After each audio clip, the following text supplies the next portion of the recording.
I've always loved camping, but not the kind that involves the usual by the lake camping spots most people go to. I'm talking about deep in the forest, miles from civilization, the kind of place where the trees are thick enough to block out the sun and the only sounds you hear are from the wildlife around you. This place I'm talking about, I've been going to for years, ever since I was a kid with my family. It's a special spot, tucked away in a place most people wouldn't even think to look. It's beautiful, quiet, and absolutely serene. It's the kind of spot that you go to get away from everything. So one weekend, I decided to take my boyfriend and 2 other couples out there for a camping trip. My boyfriend, Greg, was a big guy, solidly built, and not someone anyone would want to mess with. He was the kind of guy who made you feel safe just by being around. The other couples, well, they were a little more city-oriented. They liked glamping more than real, rugged camping. The thought of being out in the woods, deep in nature with no access to electricity or running water, made them a bit nervous. Still, they were my friends, and I thought they'd enjoy it. I knew they'd probably be uncomfortable at first, but I was determined to show them what real camping was like. We arrived at the spot a few hours out of town. The drive had been long, and we were all excited to finally get out of the car and start setting up camp. The sun was beginning to set, and the light in the forest was fading fast. There was a slight chill in the air, but the fire we were going to build would warm us up soon enough. I started unpacking our gear while Greg and the others set up the tents. It wasn't much of a hassle, just some sleeping bags, a few stoves, and, of course, a cooler packed with food and drinks. After a while, everything was ready. We gathered around the fire, cracked open some beers, and began to relax. The forest was still, except for the occasional rustle of leaves in the breeze. The kind of silence that makes you feel like you're the only ones in the world. It was the perfect kind of night for camping. The kind of peaceful night that made you forget the world outside the forest even existed. We were laughing, joking, and enjoying the fire when it happened. At first, it was distant, just a faint voice echoing through the trees. A woman's voice. She was yelling, "Marcus!" very loudly, over and over again. The tone of her voice was distressing. She sounded like she was in trouble, but the thing that caught my attention was the direction from which the voice was coming. It was coming from the east, which was the complete opposite direction from where anyone would be coming from, except for the people who lived out here. The kind of people who knew these woods like the back of their hand. The ones I'd heard rumors about, the off-grid hippies, the tweakers, the people who lived off the grid in their own world, disconnected from society. I instantly went silent. My gut twisted, and my heart started to race. I knew the woods weren't just beautiful and peaceful. They had a darker side to them, and I wasn't sure if I wanted my friends to realize that.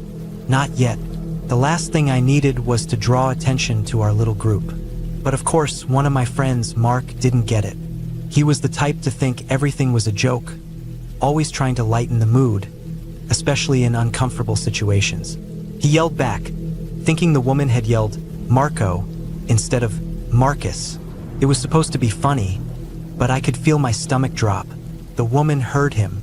She paused for a second, and then started yelling through the dark, asking us how to get to her camp. My instincts screamed at me to keep quiet, but it was too late. She had heard us. I motioned for everyone to shut up, hoping she'd just keep going. But no, she wasn't going anywhere, and that's when the panic set in. She kept yelling at us. Her voice was loud now, and it was mixed with incoherent ramblings and swearing. At one point, I heard her fall down the hill we were on, the sound of cracking wood and a loud crash echoing in the silence. I wasn't sure if it was her tripping or if she'd done it on purpose, but I wasn't about to go check. Then, she blamed us for it, yelling that our fire was too bright, that it had blinded her. But we didn't have any other lights on us, just the campfire. She was definitely high. There was no mistaking it. She was stumbling through the trees, falling over branches and crashing into the underbrush, getting closer with every passing minute. My anxiety spiked. I wasn't sure what she was capable of, but I didn't want to find out. It was a feeling I knew too well, the kind of feeling you get when you know someone's unpredictable, especially when they're on something. I kept my voice low, trying to make sure my friends stayed quiet. "Don't engage. Just stay calm." I whispered to Greg, my boyfriend. He didn't say anything, but I could see the tension in his body. He knew something was off too. We both did. The others? They were too busy laughing at the situation, oblivious to what we were really dealing with. Finally, after what felt like forever, she stumbled into view. She wasn't just any random hiker lost in the woods. No, this woman was a meth head, and she was in very bad shape. Her clothes were torn, and she looked like she hadn't eaten or slept properly in days. Her face was gaunt, and her eyes were wide, constantly twitching. She staggered toward us, mumbling to herself, not making any sense at all. I could feel the tension in the air rise as she got closer. She plopped herself down on the ground next to our camp, right next to the fire, and refused to leave. She didn't ask for help. She didn't ask for anything. She just sat there, demanding food, water, and a place to sleep. She was rude. She was aggressive. And she was high as a kite. Greg stood up, his broad frame towering over her. He reached into the cooler, grabbed a bottle of water, and handed it to her. "You need to leave," he said, his voice low and firm. He wasn't messing around. His tone made it clear that this wasn't a request. But she just glared at him, her eyes wild, and started to whine like a child. She kept going on about how we were rude, how we weren't being kind, and how we weren't God's children. She was twitching and jerking, and I could see the look in her eyes. I wasn't sure what she'd do next, but Greg wasn't backing down. He grabbed her by the arm and gently but firmly pulled her to her feet. He told her again, "You need to go, now." At first, she hesitated. Then, she reluctantly turned toward the direction she'd come from. She wasn't happy about it, but she finally started to walk away. She dropped the water bottle we gave her on the ground and cursed us out one more time. We could hear her as she walked off into the night, still yelling about how rude we were and how we were the worst people she'd ever met. I hoped that was the last we'd hear from her, but that's when I realized something. As she disappeared into the darkness, a chill ran through me. There was no way she had just left. I could feel it in my gut. She was coming back. She already knew where we were. I couldn't shake that feeling, the feeling that something was wrong, that something wasn't over yet. We all sat around the fire trying to laugh it off, but none of us felt safe. Not anymore. It wasn't just about the woman. It was about what she represented. There were people like her out here, people who didn't play by the rules, people who lived in the shadows of the forest. I didn't want to think about it, but the truth was we were in their world now, and they didn't have to follow the same rules that we did. None of us slept that night. Every crack of a branch, every rustling of the leaves, made us jump. We listened for any sound that might indicate she was coming back. I kept telling myself it was fine, that it was over, but deep down, I knew the forest had a way of bringing back the things you thought you'd left behind. And sure enough, hours later, we heard her again. Her voice echoed in the distance, and it was unmistakable. She was back, and this time, I wasn't sure if we'd make it through the night unscathed. By morning, she was gone. We never saw her again, but I couldn't shake the feeling that we had narrowly avoided something worse. I had hoped my friends would learn their lesson. They didn't. They still think camping is all about the pretty lakes and the sunsets. But me, I know better. The forest doesn't care about your rules. It doesn't care about your plans. It's a place where people who don't fit into society go to hide. And if you're not careful, it can swallow you whole. We packed up camp and left early. I didn't say much, but I could feel the weight of the experience pressing down on all of us. It was a lesson learned the hard way, and I hope they'll never forget it. The forest is a beautiful place, but it's not for everyone. Some people know it better than you do, and they don't play nice. We got in the car, and as we drove away, I looked back one last time at the forest. It looked peaceful from a distance, but I knew better. There were people out there, and I wasn't in any hurry to meet them again.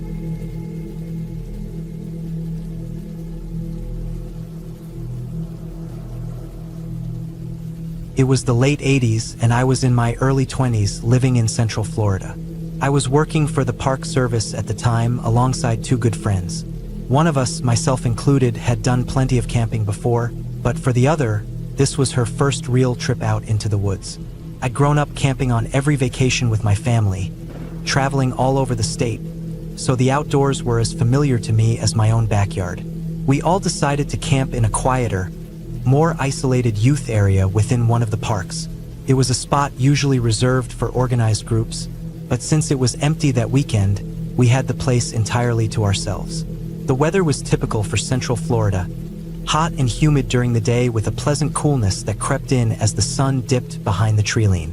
We set up camp early in the afternoon, each of us scattering to do our own thing. I started collecting firewood, a task I always liked, kept me moving, gave me something to focus on, and made me feel like I was really contributing to the camping experience. The forest around us was dense, with towering pines, palmetto, and shrubs filling in the gaps between the trees.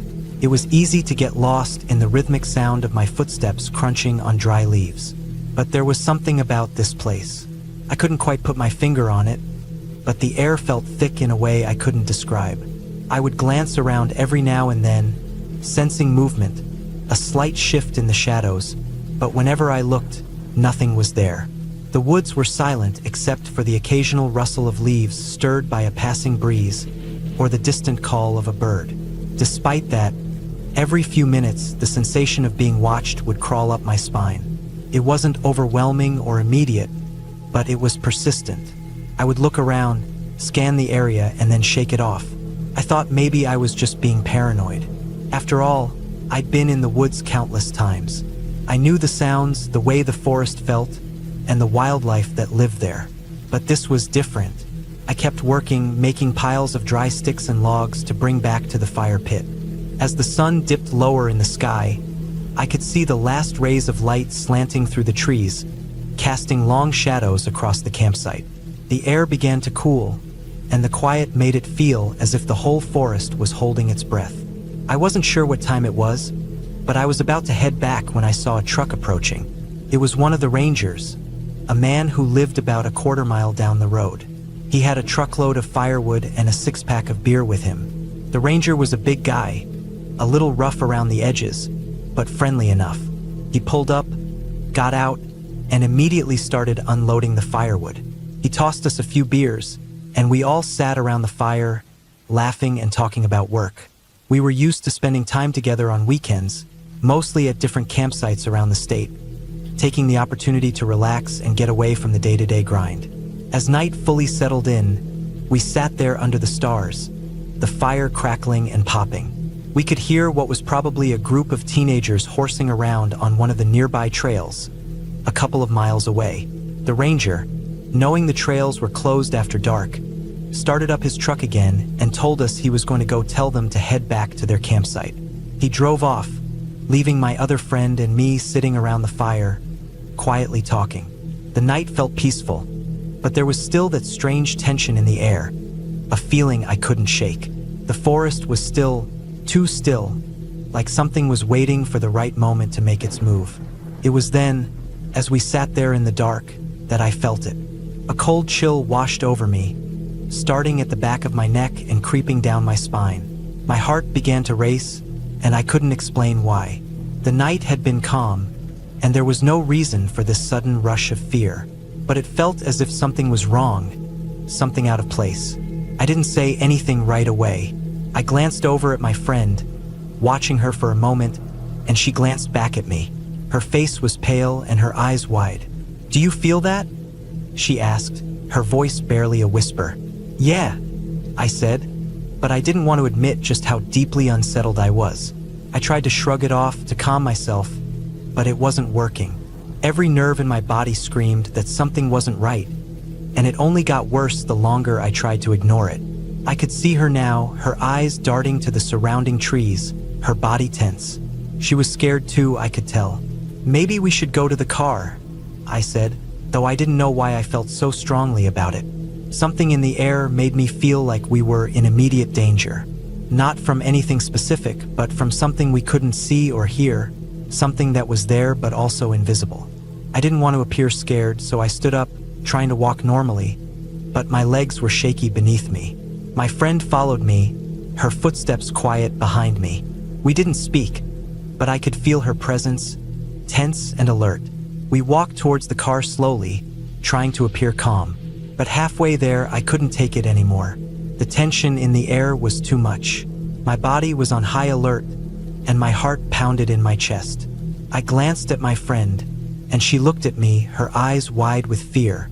Without saying a word, we both broke into a dead run. The headlights of the car were a beacon in the darkness, but they didn't seem like enough to cut through the oppressive silence. We reached the car, jumped inside, and locked the doors without even thinking. I didn't even look back at the campsite. I just stared straight ahead. My hands were shaking as I gripped the steering wheel, the cold sweat on my palms making it harder to hold on. I reached for my pistol, tucked under my seat. It was a comfort, but it felt completely inadequate for whatever was out there in the woods with us. I don't know how long we sat there, not speaking, not moving, just listening to the night. I didn't want to look around. There was something about the darkness beyond the car's lights that terrified me. I felt as though if I turned my head to look out the window, I would see something that would drive me mad.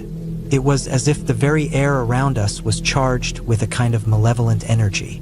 At some point, I started to feel the tension lift, just a little, like whatever it was that had been out there was moving away. It was subtle, but I could feel the change. The pressure in the air seemed to ease up, and my breathing slowly returned to normal. My friend and I didn't speak. We just stayed there, sitting in the car with the engine off, trying to make sense of what had just happened. The forest around us was still dark, but it no longer felt as oppressive. After what seemed like forever, the headlights of the ranger's truck appeared in the distance. The sound of the truck's engine broke the silence, and I looked up, seeing the two of them in the truck, the ranger and my coworker. They had come back to check on us, probably wondering why we had run off. We didn't even say anything right away. We didn't need to. They could see the fear in our eyes. Later, after everything calmed down, we tried to laugh it off, making light of the situation. But deep down, none of us could shake the feeling that something had been out there, something dangerous, something we hadn't seen but had felt with every fiber of our being. I don't know what it was. Some wild animal, maybe a predator that had gotten too close for comfort, or maybe just the kind of wild, untamed feeling that can take over the woods at night. I've been camping many times since, and I've faced a lot of dangerous situations in my life, but I've never been that scared before or since. That night, out in the middle of nowhere, with only the dark forest around us, I felt a kind of terror I've never experienced before. I don't know what it was, and I don't think I ever will. All I know is that I was certain we were in real, imminent danger, and somehow we had made it out. That feeling stayed with me long after the weekend was over, and to this day, I can't shake the sense that we were being watched by something far more dangerous than we ever imagined.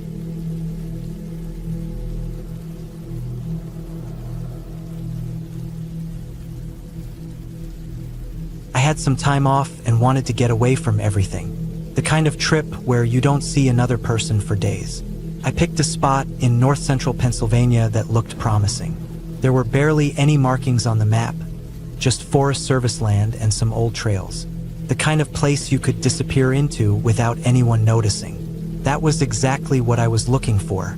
No cell service, no people, just silence. I packed everything I needed into my truck, including a decent topo map, and made sure I had my knife, a decent GPS, extra batteries, and a lot of food. I wanted to spend at least a few nights out there. I drove for hours on paved roads, then more than an hour on dirt Forest Service roads. These weren't casual gravel roads either. They were rutted, washed out in places, and clearly hadn't been maintained in years. Trees arched over the path, almost like a tunnel. I had to stop a couple times to clear branches or backtrack around washouts. Finally, I reached a small pull-off just wide enough to turn around in. That's where I parked. The trail I had in mind wasn't even marked anymore, just a faint line leading into the woods. I locked up, shouldered my pack, and started hiking.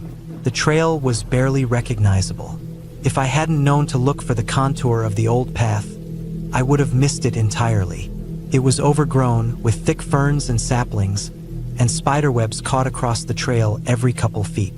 I carried a stick in one hand just to sweep them out of the way. Every time I hit one, I felt that instinctual shiver crawl up my neck. Nobody had been here in a long time. There were no footprints, no signs of anything recent. Just animal tracks in the mud by the creek and the distant rustle of birds. The trail followed the creek through a valley. It was rocky and uneven, and I had to watch every step to avoid twisting an ankle. The sun was starting to dip behind the trees, and the whole forest turned that soft gold color that only lasts for a little while. I wasn't in a rush, but I knew I needed to find a flat spot to camp before it got too dark. The terrain was steep and uneven, rocks and roots everywhere. Good spots were rare. After a while, I came to a fork in the creek. The main branch went on ahead, but a smaller one veered off to the right. Right at that fork was a flat spot, maybe 20 feet across, on the other side of the creek. It looked perfect. I could see a little clearing through the trees, but something about it didn't feel right. Even from a distance, I could see things scattered on the ground. It wasn't like someone had left a clean campsite. It looked like a place that had been abandoned in a hurry. I crossed the creek, stepping carefully on the slick rocks, and climbed up onto the flat. There was a tarp spread on the ground near a stone fire ring. Nearby was a thick log, maybe a foot in diameter, clearly chopped with an axe. It looked like someone had tried to split it but hadn't finished. The axe was gone. I walked a little farther and stopped. Everything you'd expect in someone's backpack was there: food packets, a cooking pot, a sleeping pad, a first aid kit. All of it just dumped on the ground like someone emptied their pack in a hurry. But the backpack itself wasn't there. Closer to the creek, I saw a pile of clothes. Pants, a shirt, socks, even a pair of boots, all soaked through and muddy, like they'd been sitting there through the rain, which I knew had hit the day before. A towel hung from a low branch like someone had tried to dry it out and never came back for it. There was an area not far from the fire ring that had clearly been used as a latrine. Dozens of small toilet paper piles behind a log, some fresh, some older. Whoever had been here, they'd been here for a while. A week, 2, but now they were just gone. I should have turned around right then. But the sun was already going down. I didn't want to hike 6 miles back on a barely visible trail in the dark. It was dangerous even in daylight. I told myself whoever had been here had probably gotten sick or injured and hiked out. Or maybe they got spooked by the rain and just left everything. People do dumb things in the woods all the time. I didn't like it, but I didn't have many options. I started setting up my tent on the far end of the flat, as far from the mess as I could. I kept looking around like I expected someone to step out of the trees at any moment. I had my 12-inch knife on my belt and eventually just took it out and kept it in my hand. I didn't make a fire. I ate cold food out of a pouch and drank from my water bottle. I didn't even unpack most of my gear, just the sleeping bag and pad. I wanted to be able to leave quickly if I needed to. That's when I found the cage. It was set back under some trees near the edge of the flat. I didn't notice it at first because it blended in with the brush. But when I walked over to get a better look around, I saw it. It was maybe 4 feet square, made out of saplings lashed together. Each corner was a vertical sapling, and they were connected at the top and bottom like the frame of a cube. Diagonal crossbars ran across each face, tied at the intersections with what looked like strips of bark or maybe old cord. It wasn't solid enough to hold anything. You could stick your arm right through the gaps. But it was clearly intentional. Somebody had built it carefully. I walked around it, staring at it, trying to make sense of it. It wasn't a hunting blind. It wasn't a trap. It wasn't strong enough for either. It looked like a cage but didn't function like one. It didn't even have a door or an opening, just a box of lashed together saplings. I looked at the ground around it and saw no signs of anything else. No burned offerings, no symbols, no trash. Just that strange wooden cube sitting in the forest. I didn't sleep much that night. I lay in my tent with the knife in one hand, straining to hear through the nylon walls. Every creak, every snap of a twig sounded loud and close. The wind moved through the trees, and occasionally something would drop. A stick, a pine cone, and I jolt upright. Once I thought I heard something splash in the creek, but it could have been a raccoon or deer. I told myself that over and over, but my heart was racing. I kept picturing some ragged guy crawling out of the woods to get his stuff back. Or worse, someone who built that cage for a reason I didn't understand. Sometime around 3 a.m., I finally drifted into a light sleep, still gripping the knife. When the first gray light came through the trees, I was already up. I didn't even eat breakfast. I shoved everything back into my pack, rolled the tent without bothering to fold it properly, and crossed the creek again. I kept glancing over my shoulder the whole time. Nothing moved. The hike back felt longer. The forest felt different, like it was watching. I kept thinking I was hearing footsteps behind me, but when I stopped to listen, there was nothing, just wind in the leaves. I didn't stop until I reached my truck. Even then, I looked all around before unlocking the door. I called the Forest Service once I got home, told them what I saw, described everything. The tarp, the strewn gear, the latrine, the cage. I even sent them pictures I took with my phone. The ranger on the phone sounded interested but not alarmed. He said it was probably just someone living off the grid, maybe a pot grower or a hermit. Said they'd send someone out to check on it and clean it up. I never followed up to see what they found. I still think about that place. I know logically it was probably just someone who left in a hurry. Maybe they got hurt or scared and bailed out. But the cage, it sticks in my mind. It didn't make sense. There was no purpose for it that I could see. And the mess they left behind felt wrong. Like it wasn't just forgotten. Like it was abandoned mid-step. Something happened there. I haven't been back. I still camp, still hike, still go out into the middle of nowhere. But now, whenever I pick a spot, I think about that flat beside the creek and the wooden cube. I think about the feeling I had all night, lying awake with the knife in my hand. And I think about how sometimes the scariest thing in the woods isn't a bear or a storm. It's not knowing what someone else might have been doing out there, far away from anyone who could stop them.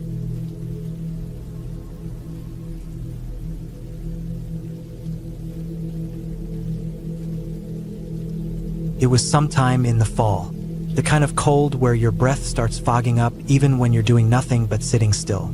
We'd been out in the woods for maybe a week, part of a longer drill deep in some European forest, set up in a temporary camp far from any roads or real buildings. In English, I think it'd be called a forward outpost or something like that, but where I'm from, we just called it what it was: a muddy hole in the middle of nowhere with a few dugouts, some trenches, and a perimeter marked with barbed wire and trip flares. That night, me and my battle buddy had the graveyard shift, guard duty at what we called Checkpoint Charlie. We were both tired. The kind of tired that creeps into your bones and makes your hands shake even when you're just sitting. Our shift had started around midnight. By the time it hit 1 a.m., the forest was dead quiet. Not just regular quiet, silent.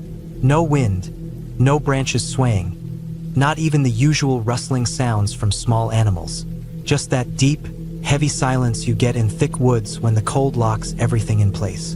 I was the one with the NVG first. Our issued ones weren't top tier, but they worked. A sort of grainy green world where shadows moved strange and everything looked a bit warped. You had to get used to it. I was scanning slowly from left to right along the perimeter, checking for movement. At first, I thought the night vision was glitching. There were shapes, 4 of them low to the ground, crawling. Real slow.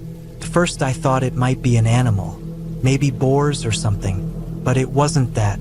They moved like people, flat on their stomachs, inching forward just inches at a time, heading toward the wire.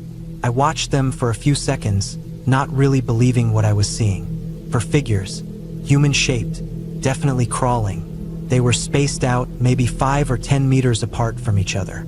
No sound, just slow, deliberate movement. I passed the NVG to my buddy and asked him to look. He took one long look and his body stiffened. I didn't need him to say anything. He saw the same thing I did. We weren't briefed for anything like this. This drill wasn't supposed to have any activity tonight. No night maneuvers, no patrols, nothing. We were just supposed to man the checkpoints, watch the perimeter, and wait out our shift. I pulled out the radio and contacted our guard commander. Gave him a short, clear report for unidentified figures crawling toward our line. His reply was direct. No one was supposed to be out there. No exercises planned. No other squads on the move. He told us to keep watching and let him know if they got closer. So we did. I took back the NVG and kept eyes on them. They were still crawling. Not fast, not slow, just steady. A few more minutes passed. My heartbeat was speeding up. The cold didn't seem to matter anymore. The world outside that green circle in the night vision felt like it didn't exist. I watched the shapes getting closer to the edge of the tree line, maybe 70 meters out. Then I felt something shift inside me, like a gut instinct waking up after being asleep too long. I radioed back and told the commander I was going to make contact. He approved it, said to stay safe, follow protocol.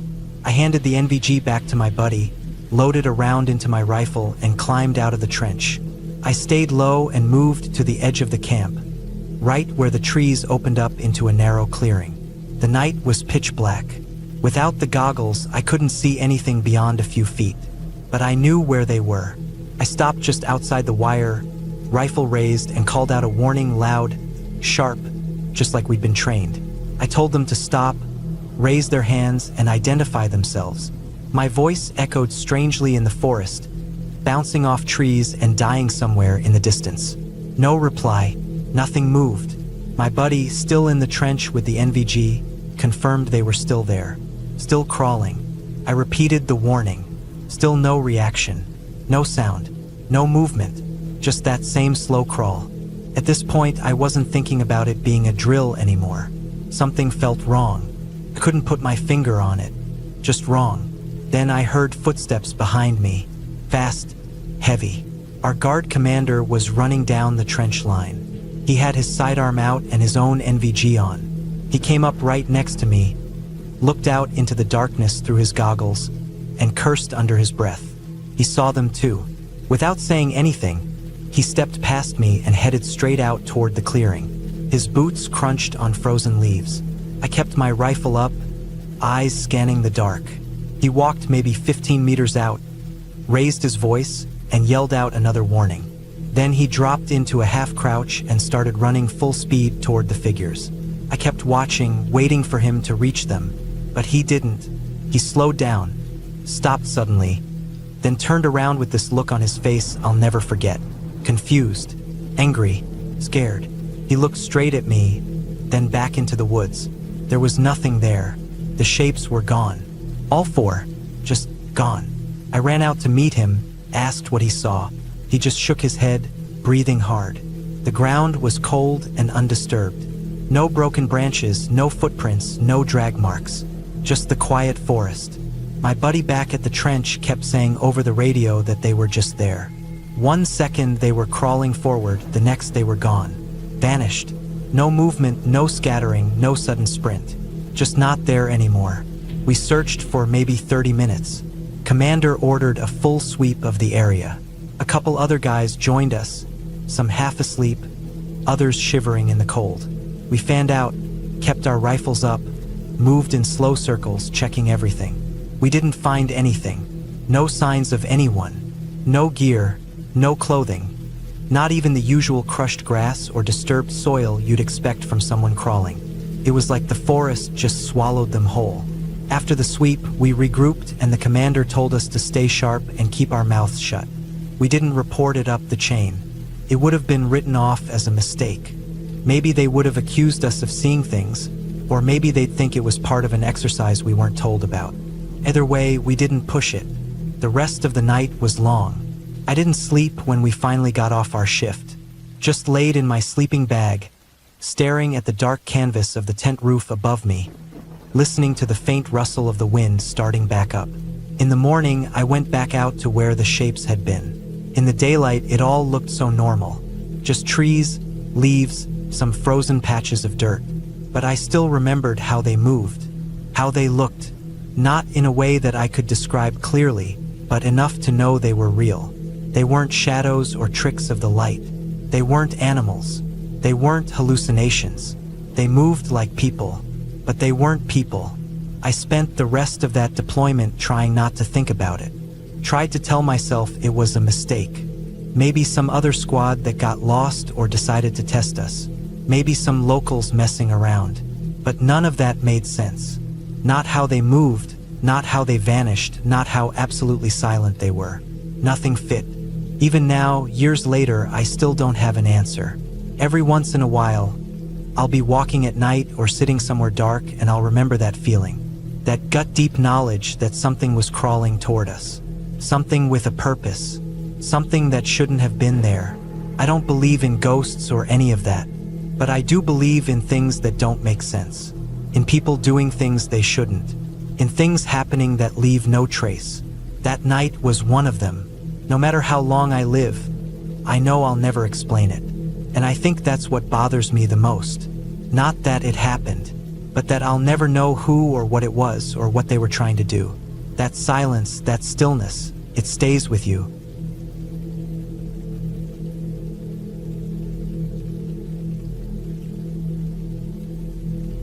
The first time I decided to take on the Colorado Trail in March 2008, it was a spur-of-the-moment decision. I'd been bike packing a bit around Colorado, just getting my feet wet with it, but nothing too serious. I wasn't new to camping by any means. I'd spent a lot of time outdoors, mostly in the summer, but this was different. This was mountain biking through the backcountry, all of it solo. The cold air of early spring in the Rockies was something I wasn't entirely familiar with, and it would end up showing me a side of the wilderness I didn't expect. I live in Littleton, which is a pretty populated city on the outskirts of Denver. But the moment you leave the city behind, the landscape changes drastically. It takes no more than 45 minutes to get to the trailhead, but it's as if you're suddenly in another world. I had this weird excitement in me that day, mostly because I had finally gotten my gear dialed in. I was using ultralight gear, backpacking equipment I'd been obsessing over for months, and I felt ready. I'd been to the trailhead several times before, but that day felt different. There was something in the air, something that made the whole experience feel like a grand adventure. March was always a bit tricky up there. Snow can hang on, especially in the higher elevations. But segment 1 of the Colorado Trail was mostly free of snow by mid-March, so I figured it was the perfect time to head out. I packed light, checked my gear a few times over, and made sure I had enough layers, food, and water to last me the night. I knew the trail well enough. There was Bear Creek, then some steady climbs, followed by some more technical stretches, but nothing too difficult. I'd done plenty of solo camping before, but this would be my first solo bikepacking trip. I rode out from my apartment, past the quiet suburban streets, and soon enough, I was deep in the woods. There's a serenity that comes with being out there alone, surrounded by towering pines, the smell of earth and pine needles mixing in the cool mountain air. I'd done a few short trips by this point, but nothing really long. This was the first time I'd really felt like I was pushing myself. I got a few miles in before I saw the first strange thing. A bike, leaning against a tree, just off the trail. It was a Trek, full suspension, the kind of bike someone would use to tackle the rugged terrain of the trail. I slowed down, curious, but didn't stop right away. I was still trying to get a feel for the trail, and stopping for too long was distracting. A few yards later, I heard the sound of sawing. A handsaw in the distance. My curiosity got the better of me, and I made my way towards the sound. When I came around a corner, I saw him. He was mid-50s, maybe older, wearing a flannel shirt and jeans, sawing through a large, downed tree that blocked the trail. His bike, of course, was leaning against the same tree. The man looked up as I approached and gave me a warm smile. "Hey there," he said. "I'm just clearing this trail. Been riding it for decades. Come up every spring to do a little maintenance." I smiled back. He seemed friendly, like an old-school mountain biker who had seen it all. We talked for a few minutes. He was genuinely interested in my journey, asking about my gear, my trip, and where I was headed. Looking back now, I realized that I gave him way more information than I should have. I told him I was solo, that I was new to the Colorado Trail, that I wasn't carrying anything for protection. I even told him where I was planning to camp that night. This was a bad move, but at the time I didn't see it. He seemed harmless, after all. After we finished clearing the tree, he gave me directions to a campsite he recommended about half a mile up the trail. "Great spot," he said. "Sheltered from the wind by cliffs and with a killer view of Waterton Canyon. There's a fire pit there, too. You'll like it." He seemed really excited about the spot, so I figured it couldn't hurt to check it out. I followed his directions, and sure enough, after about 10 minutes of riding, I found the site. It was perfect, secluded, calm, the kind of peaceful spot I was looking for. I pitched my tent, set up a small fire, and settled in for the night. The fire crackled as I cooked a dehydrated meal, followed by a treat of cherry cobbler. I had a small bowl, sat back, and let the quiet of the night wash over me. It was the kind of serenity that only the mountains can provide. Once I had everything cleaned up, I crawled into my tent, tucked myself into my sleeping bag, and fell asleep. Or I tried to. It wasn't long before something woke me up, and when I say it woke me up, I mean I was jerked from a dead sleep like someone slapped me awake. My heart raced. My mind was instantly alert. The kind of fear that runs through your veins at 3 a.m. when everything is still and silent hits differently in the woods. I lay there for a few moments, straining to hear something, anything. I could feel the hairs on my neck standing up, but when I reached for my headlamp, I found nothing. Nothing at all. I got up, slipped on my clothes, grabbed my bare mason knife, and stepped outside into the cold night. There was nothing. No sounds. No movement. Just stillness. It was unnerving. I took a deep breath, trying to calm myself. Maybe I had just dreamed it. I thought. Maybe it was nothing, but it felt too real. I pulled the pin on my personal jogging alarm, the one that screams at 130 decibels when triggered. I figured if there was anything out there, I'd scare it away. The alarm went off, and the sound was deafening in the quiet of the forest. The silence returned, but something else was different. I can't explain it, but it was like a wave of fear crashed over me, hitting me hard, making me freeze. I've been camping alone enough to know the feeling when something's wrong, and this was one of those times. I couldn't shake the feeling that I wasn't alone, that someone, or something, was watching me. It wasn't rational, but it was so strong that I could feel it in my bones. The thought of packing up and leaving right then crossed my mind, but I couldn't just throw everything together and leave. It would take me at least 20 minutes to pack everything up and get on my bike, and I'd have to get everything just right, or I'd throw off my balance. That 20 minutes felt like an eternity, with every rustle of the wind, every shadow seeming to carry a threat. Finally, I packed up and got on my bike. It was dark now and the trail was steep. The first part of the ride was downhill, and I tried to push myself as much as I could. But I couldn't shake the feeling that something was still following me. I kept hearing twigs snap, and I swear I could hear footsteps just off the trail. The hair on the back of my neck stood up again. Whatever was out there, it wasn't just a bear. I reached the steep incline that led up to Lenny's Rest, a place where I could catch my breath before the final stretch. I slowed to a stop and grabbed my bike, trying to calm my nerves. But then I heard it, something running uphill towards me, fast, something large, crashing through the forest like it was coming straight for me. My heart dropped into my stomach. I didn't stop to think. I slammed my bike into gear and took off, pushing myself harder than I ever had before. I had no choice. My mind was running on pure instinct, and everything inside me screamed that I needed to get away. The trail ahead was steep, winding with sharp switchbacks, but I didn't care. I was flying. Every nerve in my body was focused on getting away. The sound of the creature following me was still there, but I was too far ahead now. I reached the final stretch, the smooth downhill section of the trail, and I pushed my bike as fast as I could, carving the turns with precision. I didn't look back. I just focused on the trail ahead, my body moving on autopilot. It wasn't until I reached Wadsworth Boulevard, miles away from where I started, that I finally slowed down. My chest was tight with fear, my heart pounding in my ears. But I was safe. I made it.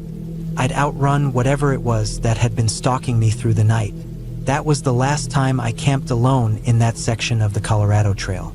I've heard many stories of strange encounters in the woods, and while I can't say for sure what happened that night, I know this. Whatever it wasn't a bear, and it wasn't anything that should have been out there. I don't think I'll ever know exactly what it was. But I do know this: humans are the most dangerous animals in the woods. And that night, I learned that the hard way.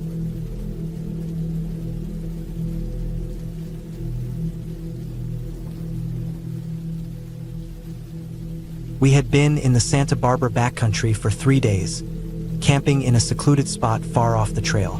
It wasn't an easy hike. A good 10 miles in from the trailhead, where the terrain got rougher, and the trail less distinct. There were just 3 of us, my friends Mark and Greg and me.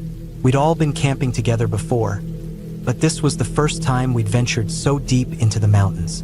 We had planned the trip for months, and though it was a challenge, we'd all been looking forward to it. The first 2 days had been pretty standard. Hiking, setting up camp, eating too much freeze-dried food, and talking about life. But as the 3rd morning arrived, things began to feel different. It was the last day of the trip, and we were just packing up camp, trying to make sure we had everything before heading out. The weather was perfect, clear skies, the air still, the sun just starting to rise high enough to warm the cool morning air. The only sound was the crackling of the dying embers in the fire pit and the distant chirping of birds. We hadn't seen anyone else around for the entire trip. That's one of the things we liked about this spot. It was far enough in that you rarely bumped into anyone else. It was one of those places that felt like it belonged to you and you alone. A place to be alone with nature, away from the crowds. That morning, as we were making breakfast, I heard something strange. At first, I thought it was just the usual morning sounds of the forest. Some rustling in the trees or the soft whoosh of the wind, but it was different. It was a noise that didn't quite match the usual rhythm of the forest. I turned to Greg and Mark, both of whom were stirring their coffee, and nodded toward the hillside above us. I could hear voices, faint at first, carried by the wind. I wasn't sure if they were real or just my imagination, but it was unsettling. I strained to listen, and sure enough, I could hear the murmur of voices coming from up above, somewhere on the hillside. At first, I thought it was just a couple of hikers coming down the trail, but there was something off about it. The voices didn't seem to be getting any closer. They weren't getting louder either, which struck me as odd. You'd expect them to get closer as whoever was talking made their way down the trail. But no, the voices stayed just as distant, echoing faintly through the trees. As I stood there listening, I realized something even stranger. They weren't coming down the trail at all. They were on the hillside above us, and the conversation felt like it was directed at us. Too casual to be hikers, too deliberate, like they knew we were here and they were watching us. I don't think I was the only one who felt the weirdness of the situation. Mark stopped stirring his coffee, his eyes narrowing as he listened too. Greg was still focused on his gear, unaware of what was going on around him, but something about the tension in the air made me uncomfortable. We kept packing up, trying to ignore the unsettling feeling growing in the pit of my stomach. I couldn't help but feel like we were being watched. I didn't want to make any assumptions, but the more I thought about it, the more I felt like those voices had been there longer than we realized, maybe even longer than we had been awake. We were so deep in the backcountry, there wasn't supposed to be anyone around. After an hour or so, we finally saw them. 2 men appeared from the trees above, walking down the trail toward our camp. The sight of them was almost a relief. Finally, human contact. But then I noticed something off about them too. They were both middle-aged, with rough, weathered faces, carrying rifles and big, heavy backpacks. The first man was short and stocky, with a thick beard, while the second was tall and thin, his face pale under the shadow of a baseball cap. They didn't seem like hikers at all. There was something about their presence that felt strange, like they didn't belong in the wilderness in the same way we did. They walked with a deliberate slowness, and their eyes scanned the camp, taking everything in. The stocky one was the first to speak. He didn't offer a greeting or even an acknowledgement of our presence. Instead, he asked in a gruff voice, "So, what kind of weed you guys smoking?" Caught me off guard. I wasn't sure how to respond, and for a second, I thought maybe I misheard him. I glanced at Greg, who just shrugged and tried to laugh it off. "Oh, just some swag," Greg said, trying to make light of it. "We just finished it off." Without a pause, the stocky man reached into his shirt pocket and pulled out a small pipe, grinning as he said, "Well, we'll just have to smoke mine then." He handed the pipe to Greg, who, after a moment of hesitation, took a hit, then passed it to Mark. Mark took a hit too, but when it came to me, I refused. I don't know why. I wasn't in the mood, or maybe it just didn't sit right with me, but I said, "Nah, I don't smoke." The stocky man didn't seem to mind. He just nodded and tossed the pipe back into his pocket. But then, in a move that felt strangely possessive, He asked me to hold his backpack. It wasn't a polite request, it was more of an order, like he expected me to do it. He slung it off his back and threw it at me without any warning, the weight of it surprising me as it landed on my hands. The backpack was heavy. I hadn't expected it to be so heavy, and as I looked down, I saw that there were antlers sticking out of the top of the bag. Blood dripped down the side. I had no idea what kind of deer it was, but it was clear they had butchered it in the backcountry. It smelled like raw meat, and I felt a knot in my stomach. "How much do you think that weighs?" the stocky man asked, his eyes fixed on me. I looked down at the backpack, trying to judge its weight. "Maybe 35, 40 pounds? I said. "Dead on," he replied, sounding pleased. "We butchered it up there. Got ourselves some meat to bring back. Good hunting." He nodded toward the antlers, as if to validate his pride in the kill. By now, Keith, the taller and quieter man, had said nothing. He was still standing a little off to the side, just watching, his face unreadable. It made me uncomfortable, but I didn't want to seem rude. The whole situation just felt weird. These guys weren't out here for the same reasons we were. They weren't here to enjoy the wilderness. They were here for something else entirely, something I couldn't put my finger on. The stocky man introduced himself as Ralph and gestured toward Keith, who finally spoke. "Keith," he said in a low voice, offering a brief nod. They went on to explain they were childhood friends from Santa Barbara. Every year, they met up for a hunting trip in this area.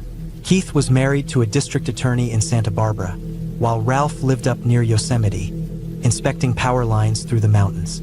It all sounded like a bit of a strange life, but they seemed comfortable with it. Ralph and Keith stayed for a while, talking to us about their hunting trips and their lives. They weren't unfriendly, just odd. As the conversation continued, I couldn't shake the feeling that something was off about them. They were friendly, sure, but their presence seemed invasive, and the way they watched us. It was like they were trying to gauge something, sizing us up in a way I didn't quite understand. I didn't know if it was just their demeanor, or if it was the isolation of the place, but something in my gut told me that I needed to stay alert. Eventually, Ralph and Keith left, heading back up the trail the way they came. They didn't wave or say goodbye. They just turned around and began walking, disappearing into the trees. We watched them go, and for a while, none of us spoke. We packed up the rest of our gear in silence, the weight of the encounter hanging in the air. I couldn't shake the feeling that something wasn't right. Maybe it was the way they appeared out of nowhere, or how they seemed to know we were there before we even saw them, but I had the distinct impression that we had been in the wrong place at the wrong time.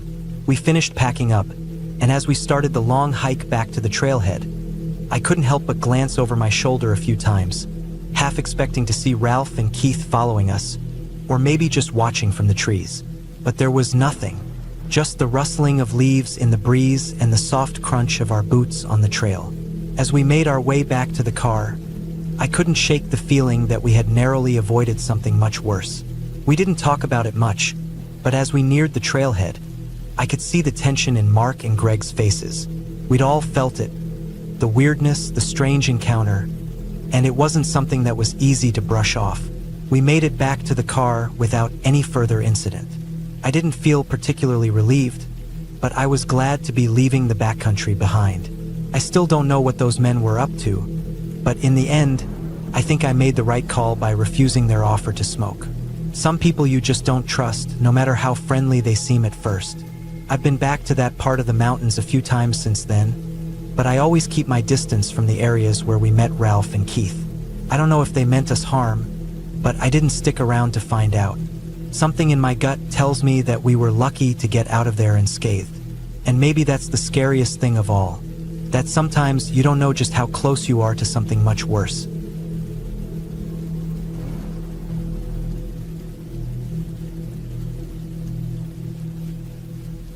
We'd had the cabin for years. It wasn't anything fancy, just an old single-wide mobile home parked on a clearing in the deep woods of northern Michigan. The kind of place people drove past without even realizing it was there. My parents bought it when I was a kid. It didn't have running water, and the power was a pain to deal with since it was wired through an outdoor electrical box that needed to be manually flipped on each visit. Still, it was our family's spot. Isolated, quiet, peaceful until recently. Over the past year or two, strange things had started happening up there. Nothing dramatic at first, just little things that were easy to shrug off. Stuff would be moved around or missing altogether, even though no one had visited in weeks. Sometimes, it felt like the door latch had been forced or a window looked like it had been opened and closed again without anyone mentioning it. At first, my family just thought it was animals or maybe a trespasser. Someone from town who found it and used it as a party spot when we weren't around. My dad put a new padlock on the front and back doors, and we started checking everything more carefully when we left. But then the police had to come out. My uncle had gone up there one weekend and found the inside totally torn apart. Nothing stolen, but furniture knocked over, drawers open, blankets and clothes thrown around like someone had gone through everything in a rush. No signs of forced entry. No footprints that he could see. The sheriff walked around the place and told us maybe it was a bear or a raccoon or a porcupine looking for shelter, but it didn't sit right. We stopped using the cabin for a while after that.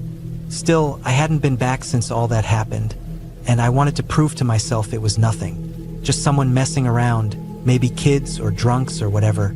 I told my friend, we were both in our late 20s, that we could go up there together, just for a weekend. I didn't want to go alone, and she was always up for a weird adventure. We left after work on a Friday, stopping for gas and snacks along the way, and didn't pull off the Forest Service Road until almost 9 p.m. The drive-in was pitch black. The moon was hiding behind clouds, and the road was just dirt and gravel with tall pine trees pressed in close on either side. I kept the headlights on high beam the whole time, creeping slowly around the familiar bends. The path up to the cabin wasn't marked, and I almost missed it. The turnoff was so narrow and overgrown it barely looked like a road anymore. The cabin, or mobile home, really was still standing when we pulled up. No lights, obviously, just the shape of it outlined in the headlights and the faint reflection of the metal siding in the dark.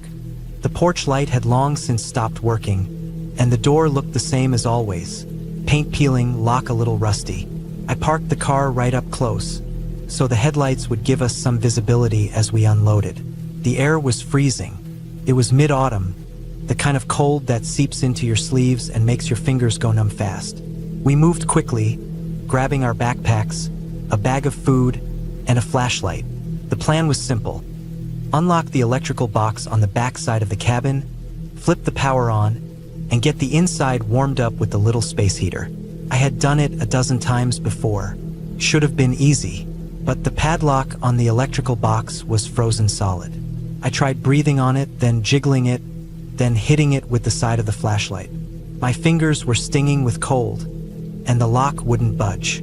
My friend held the flashlight steady while I worked at it, her breath forming clouds in the air. We were both cold, tired, and increasingly annoyed. But then we started hearing things.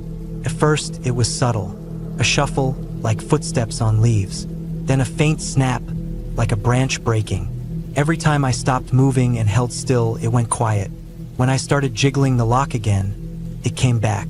It sounded like something, or someone, was moving around the perimeter of the cabin. Not close, not at first, but getting closer. We didn't say anything. We just glanced at each other in the beam of the flashlight, both of us trying not to let the other know we were spooked. I tried the lock one more time. Nothing. It wasn't going to open without something to thaw it out. Then there was a noise, louder this time, just off to the left, maybe 10 or 15 feet from us. Not an animal noise, not a deer or a raccoon. It sounded like a foot dragging in the gravel just once. That was it. We both darted up the steps, unlocked the front door, and went inside. The inside of the cabin was freezing cold and pitch dark. We used our flashlights to check every room. Everything looked the same. Furniture dusty, curtains drawn, little cobwebs in the corners. I kept expecting something to be different, some sign that someone had been there, but there was nothing. It was dead quiet. We sat on the old couch with our jackets still on, just trying to warm up.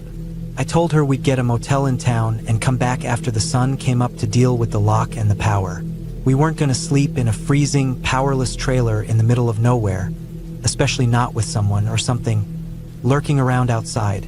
We grabbed a couple more things, made sure the door was locked, and rushed back to the car. I got into the driver's seat, tossed the backpack in the back, and turned the key in the ignition. Nothing. Not just no engine noise, nothing.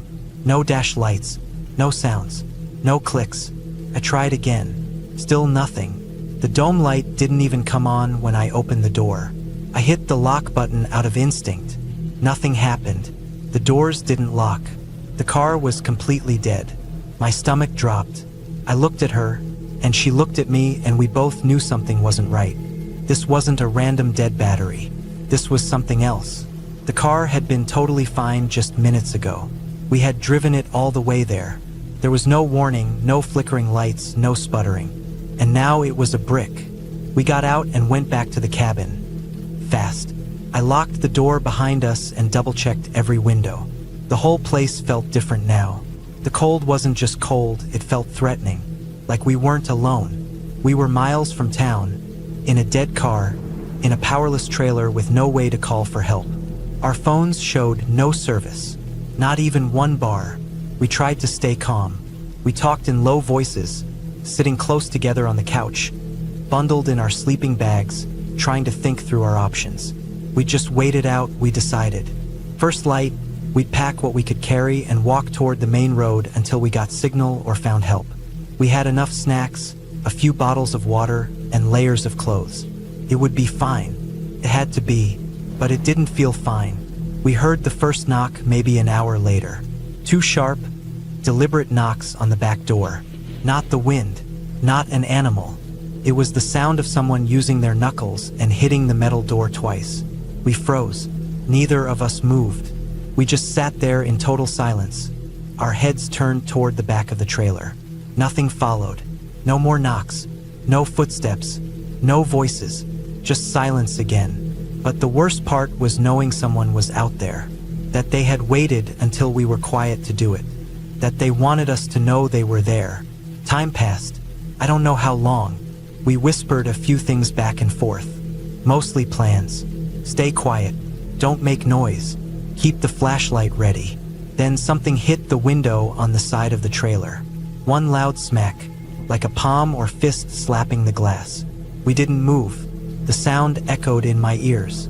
The whole trailer creaked a little, reacting to the vibration. The glass didn't break, but it had been hard enough to rattle the frame. Still, no one tried to come in.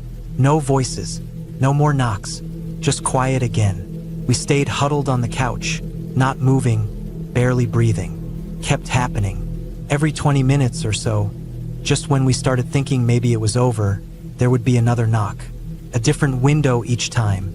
Sometimes it was light, just enough to make noise. Other times it was louder, like a fist hitting harder. Never a rhythm, never a pattern, just randomness. Enough to keep us on edge, never able to sleep, never able to relax. We didn't turn on the flashlight anymore. We just sat in the dark, watching the windows, listening. I could feel every creak in the old trailer, every shift in the wind. I imagined shapes moving outside, but I didn't look. I didn't want to see anything. I just wanted morning to come. It was the longest night of my life. The darkness stretched on forever. Every time I thought it might be close to dawn, I'd peek at the tiny glow in the dark hands on my watch and realize only minutes had passed. Hours dragged by like days. My legs went numb from sitting still so long.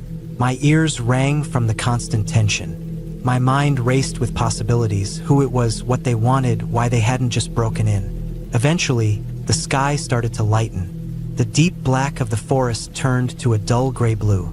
The windows glowed faintly, just enough to see the outlines of trees outside. No more knocks came, no more sounds. We waited until the sun was fully up before we moved. I stepped out first. The cold air hit me like a wall, and the frost on the ground crunched under my boots. I looked around. Nothing. No foot.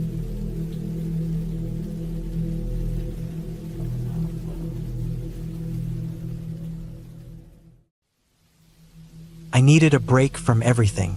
Work, my phone, people. I just wanted to disappear into the woods for a few days and reset. So I packed up my gear, loaded up the cooler with basic stuff, trail mix, jerky, water, a couple of MREs, and a small camping stove. and drove 4 hours to a remote section of forest I'd marked on a map months ago. It wasn't a real campground, just a stretch of public land with no cell service, no facilities, and no trails. Exactly what I was looking for. I parked my car just off a gravel access road, locked it, and hiked in about 2 miles, veering off any clear paths until I found a small clearing beside a creek. It wasn't big, just enough room to pitch my small tent, but it was quiet. The creek bubbled a little down a slope. The trees were tight and tall. The air was clean and still. I set up my tent around 3 p.m., just as the sun was starting to lean west. I laid out my sleeping pad, zipped my bag inside the tent, and walked a few hundred feet to collect some dry sticks and kindling. Even though I brought the stove, I figured I'd make a small fire later. For the rest of the evening, I read a bit from the paperback I brought and sat with my back against a tree, just listening to the woods breathe. As it got darker, the woods came alive in a different way. Frogs near the creek, occasional rustling high in the trees, maybe a raccoon skittering around. I've camped enough to know what's normal and what's not. These sounds were normal. It was peaceful. I cooked some food on the little stove, ate slowly, then buried the trash in a hole away from camp. Just after sunset, I put out the fire I had going. I didn't want to be one of those people who started a forest fire by being careless. Besides, I was tired. Hiking in had worn me out, and the quiet was making me sleepy.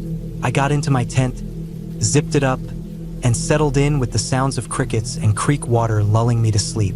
I woke up around 2 a.m. to the sound of something crunching in the woods. At first, I thought maybe it was a deer. It wasn't stomping around, but it was definitely heavy. More than a raccoon or fox. The steps were slow, steady, coming from uphill behind my tent. I laid completely still, eyes wide open, heart thumping hard in my ears. I've had deer wander close before, so I didn't panic. I waited for the sound to move off, but it didn't. It stopped, just outside my tent, maybe 10 or 15 feet away. There was no sniffing, no chewing, no hooves clacking together, just silence. I didn't move. My breathing had slowed, automatically, like my body knew better than to make a sound. Then I heard a soft crunch, then another, then nothing. It was moving away, or so I thought. I stayed awake for another hour, listening, barely blinking, before finally passing out from exhaustion. When I got up the next morning, the woods were still. There was no sign of anything unusual. I walked the perimeter of my camp, looking for tracks, and I found some boot prints, not animal tracks. Big ones, too. They came down from the hill, paused behind my tent, then wandered off to the left, into the thicker part of the forest. I didn't panic, but it definitely shook me. It meant someone else was out here. No one was supposed to be out this far. It wasn't hunting season. There weren't trails or signs of logging nearby. The prints weren't mine. I was wearing smaller boots with a different sole pattern. This person had been out here during the night, close enough to touch my tent. I considered leaving, but I told myself maybe it was just another camper, passing through. Maybe they didn't see my tent until they were close. Maybe they were as startled as I was. I gathered my things and moved camp anyway, another mile deeper, closer to the creek. I didn't want to make myself easy to find. I stayed low, kept quiet, didn't light a fire that night.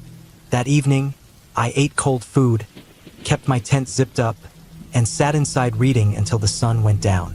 I didn't hear anything unusual until maybe midnight. That's when I noticed the smell, something like sweat and soil. It wasn't animal musk. It was too sharp, too strong. I sat up, listening hard, heart pounding. I turned off my headlamp. The forest outside was pitch black. There was no wind, no bugs, just dead quiet. That kind of quiet that makes your ears ring. Then I heard breathing. It wasn't loud, but it was there. Low, steady, human breathing, right outside my tent. I didn't move. I didn't breathe. I didn't even blink. The breathing went on for maybe 20 seconds. 20 seconds that felt like hours, before I heard footsteps moving away. Not crashing or running, just steady steps, crunching on dry leaves, fading into the woods. I stayed awake the rest of the night, clutching my hatchet and knife, my chest tight with fear. When dawn broke, I got out and checked around again. More footprints. The same tread pattern. Same direction. Someone had followed me. They didn't try to talk, didn't announce themselves. Just stood there, watching, breathing. I decided that was it. I was done. I packed up quickly and began hiking back to my car. But as I followed the GPS app on my offline map, I noticed something that made my stomach turn. I wasn't where I thought I was. Somehow, I'd gone in the wrong direction the day before. I had moved deeper, not closer to the road. I kept walking, trying to find my bearings. The sun was already high by mid-morning, and I was sweating hard. The woods felt thicker, darker. My nerves were shot. Every twig that snapped in the distance made me jump. About 2 hours later, I found something that made my blood run cold. Another campsite, abandoned, but not old. There was a tarp, faded blue, tied between trees. A small pile of ash from a fire pit. Empty cans of food scattered around. A water bottle, dirty and half full. A wool blanket rolled up neatly near a tree. No tent, no sleeping bag, no gear like mine. Just basic stuff like someone had been squatting here off and on. It was maybe a day or two old. No sign of who had been staying there. I checked the area. Same boot prints, same tread. Whoever had been watching me was staying out here. I didn't touch anything. I moved quickly but quietly, trying not to attract attention. My map told me the creek would eventually curve back toward the road if I followed it downstream. I decided to trust it. The woods felt even heavier now. I didn't stop to eat. I didn't stop to rest. I drank water on the move and kept glancing over my shoulder every few minutes. That's when I noticed something ahead of me on the creek bed. A deer carcass, or what was left of one. It had been torn apart. Not eaten clean by scavengers, this was rough, messy. The ribs were cracked open, the back legs missing, fur and blood dried into the soil. But there were no drag marks. It had been killed there. I looked around, half expecting to see a bear. But there were no prints, no claw marks, just the same human boot prints in the soft mud nearby. I moved fast after that. I hiked for hours, only stopping once to refill my water bottle from the creek. I didn't hear anything behind me, but I couldn't shake the feeling I was being followed. Every time I looked behind me, the woods looked normal but wrong. Still, too still. It was late afternoon when I finally recognized the road through the trees. I stumbled out of the forest, legs shaking, clothes soaked in sweat. My car was still there, untouched. I almost didn't believe it. As I unlocked it and threw my gear into the back, I noticed something on the driver's side window. Smudges. Greasy, dirty smears. Like someone had pressed their fingers and face to the glass. Not clear, but enough to make my skin crawl. I got in, locked the doors, and drove off without even taking off my boots. I didn't stop until I hit the highway. I didn't report it. I didn't know what to report. Nothing happened, technically. No one spoke to me. No one threatened me. But I've never been that scared before. For weeks after, I kept checking the rearview mirror, expecting to see someone following me. I had nightmares about that breathing. I didn't go camping again for almost a year. When I did, I made sure it was with other people. I never went back to that section of woods. I never tried to find that spot again. And I never will. Someone out there didn't want company. I gave them what they wanted. I left, and I don't ever plan on going back.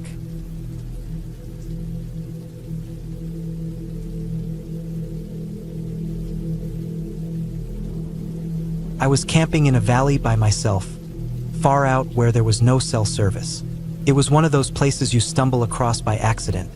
A narrow dirt road peeling off a forgotten highway, winding its way down through pine-covered slopes and then opening into this wide, peaceful basin. A river cut through it, slow and clear, and the place felt untouched. No formal sites, no bathrooms, nothing. Just nature. I had a printed map in my glove box and a couple pins saved on my GPS, but the signal had died hours before I parked. I figured I could get away for a few nights, drink a few beers, relax. That first evening, I hiked a trail a little too long. I meant to be back by sunset, but misjudged the length and found myself coming back down the ridge as the light was really starting to go. The forest turned that deep purple blue, and every tree cast these long shadows that moved if you looked too long. I wasn't scared exactly, but I was alert. Everything feels closer in the woods after dusk. About halfway down the trail, I ran into a guy coming up. He looked local, maybe mid-50s, leathery skin, ball cap, long strides like the terrain was nothing to him. He didn't look like a threat. We chatted a bit. I told him I was camping in the valley, and he seemed to think that was cool, even said he knew a better spot than the one I had picked. Said it was closer to the road and water, but tucked away so no one would see me. He pointed it out on the path, just off a side trail that led down to the river. It looked promising. A little alcove with enough flat ground for a fire pit and a tent. The water wasn't far, but you couldn't hear the road even though it was maybe 300 yards up a small incline. I took his advice and thanked him, and he just nodded and kept heading up the trail. Never saw him again. By then it was dark. Not just fading light, it was black. I only had the light from my headlamp and the fire once I got it going. I cracked a beer, tossed a couple logs on, and sat back in my camp chair with my friend's comedy podcast playing through a Bluetooth speaker. I was probably louder than I should have been, laughing along with the jokes, cooking some sausages over the fire, tossing beer cans in a plastic bag. My truck was parked close, and I had a tent ready to go, but being honest, I was feeling too lazy to set it up. Instead, I just threw out my sleeping pad in the bed of the truck, under the topper next to all my gear.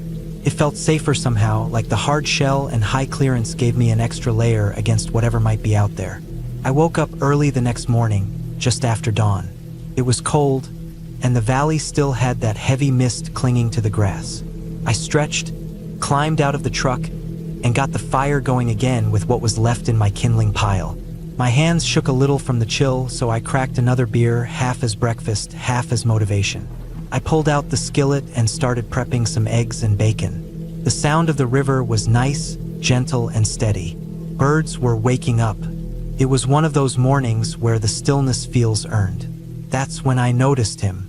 There was a man standing at the edge of my camp, just at the tree line. He hadn't made a sound, hadn't said a word. He wasn't facing me directly, just kind of standing there, head tilted slightly down, body pointed off to the left.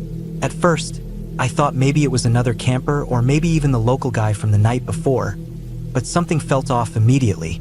His clothes were filthy, layers and layers of shirts and jackets, all too big, sagging off him. And the plastic. He had plastic grocery bags tied all over himself, some hanging from his sleeves, others knotted around his waist, dangling like weird tassels.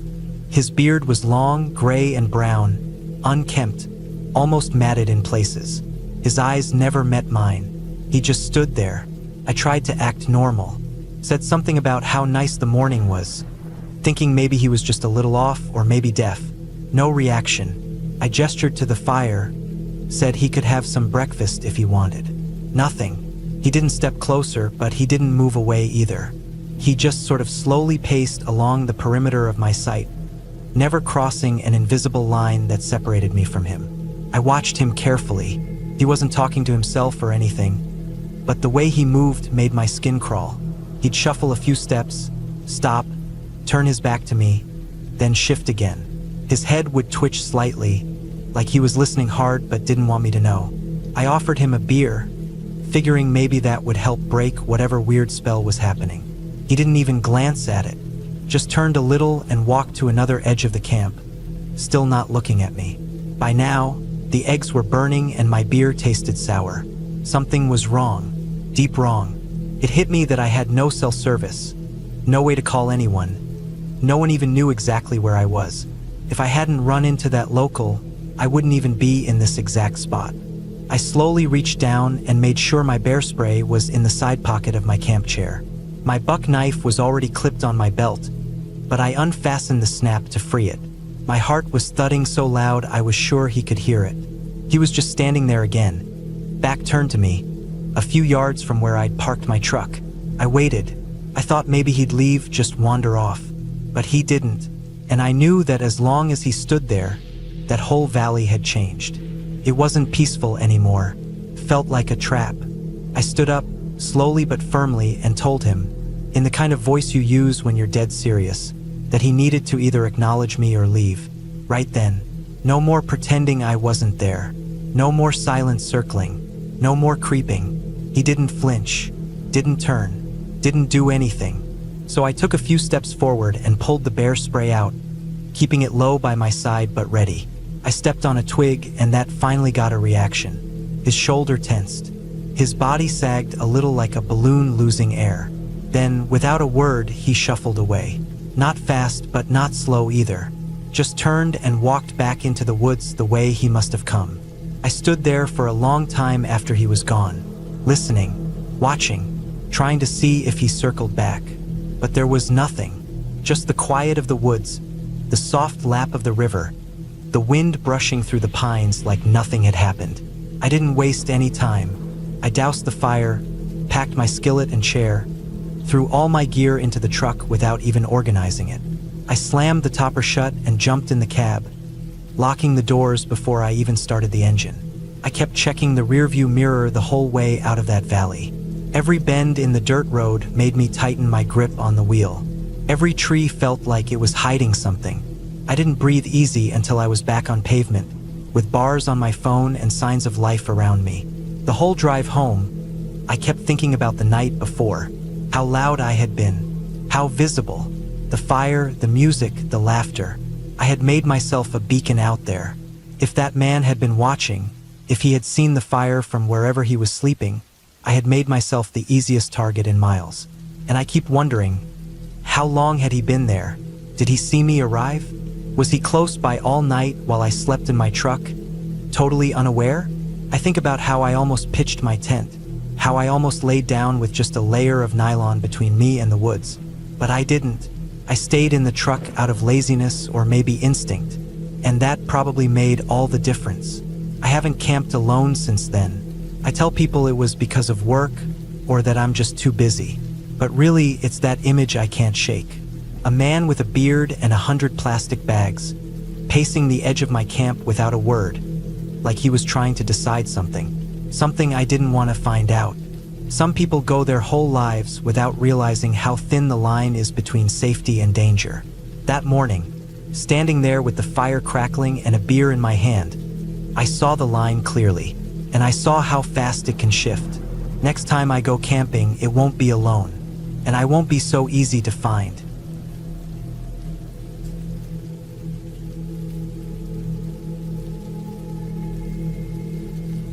I wasn't really close with my cousin Jacob growing up, but that summer we kind of bonded over the idea of doing something different. He had just moved back to the state and was living with his parents again while he saved money. I had just finished a stressful job contract and needed to clear my head. We weren't kids anymore, both in our late 20s, and I guess the idea of heading out to the woods felt like a return to something simpler. Something quiet. No phones, no people, just space to breathe. Jacob knew a guy who had a cabin, more like a shack, really, deep in the forests of northern Minnesota. It was technically on private property but hadn't been lived in for years. The guy said we could stay for a few nights, no problem, so long as we didn't break anything. There was no electricity, no plumbing, not even cell service. Just a roof, 4 walls, and a wood stove. Sounded perfect. We packed light, some canned food, a little camp stove, water jugs, sleeping bags, flashlights, and layers of clothes.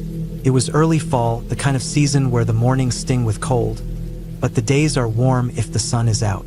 The trees were halfway through their color change, golds and reds all over the hills. The trail to the cabin wasn't marked, and we had to park the truck off a gravel road and hike about 2 miles in. The first mile was easy, just a path winding through tall birch and pine. After that, it got denser, more overgrown. You could tell no one came back there often. We had to push through tall grass, duck under low-hanging branches, and at one point we crossed a shallow creek by balancing on a mossy log. Eventually we saw the cabin through the trees. It was small and crooked, with a patched metal roof and a rusted chimney pipe sticking out at an angle. A few old tools leaned against the porch, left to rot. Inside, it was dark and smelled like old wood and damp fabric. But it was dry. The windows were dirty but intact, and the little wood stove in the corner looked solid. There was even a rickety table and 2 chairs. Mice had chewed through a few corners, but we didn't mind. We swept out some of the dirt, rolled out our sleeping bags on the wooden floor, and made ourselves at home.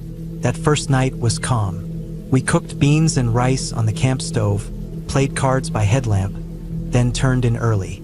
I remember lying there in my sleeping bag, staring at the shadows on the ceiling. You could hear everything out there. Branches creaking, wind pushing through the trees, a distant owl, maybe coyotes far off. But it didn't bother me. If anything, it made me feel far away from the noise and nonsense of normal life. I slept better than I had in weeks. The second day we hiked around the area, looking for old deer trails and checking out a beaver pond Jacob remembered from a hunting trip years ago. We didn't see any people, not even tire tracks or beer cans. It really did feel like we had the whole forest to ourselves.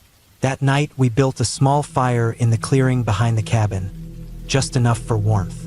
We talked about life, drank a little whiskey, and watched the stars come out. Around midnight, we let the fire die down and went inside. Again, nothing strange, just peaceful silence. It was the third day when things started to feel off. We decided to hike farther that morning, try to find a ridge Jacob said had a view of the lake to the north. We packed lunch, brought the map, and started walking. The trail was faint but still visible, with marks where deer had worn down the ground. The trees were thicker the farther we went, like they'd been untouched for decades. Around noon, we stopped to eat near a rock outcrop. The view was amazing. Rolling hills of color, no signs of roads or buildings, just endless forest. On the way back, we noticed something weird. It was a tree, an old pine that had clearly been cut recently. Not fallen from age, but cut, clean through. The bark around the base was chipped, and there were fresh marks in the trunk. But there were no signs of chainsaw work, no smell of gas or oil. It looked like someone had used an axe, maybe even a handsaw. The stump was white and fresh, not weathered. We stood there for a minute, just looking at it. Then we kept walking. About 50 yards down the trail, I spotted something else.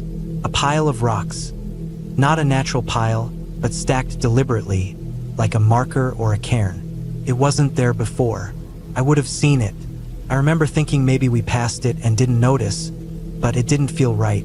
The stones were round and smooth, like they'd come from the creek, and there was a feather stuck in the top one.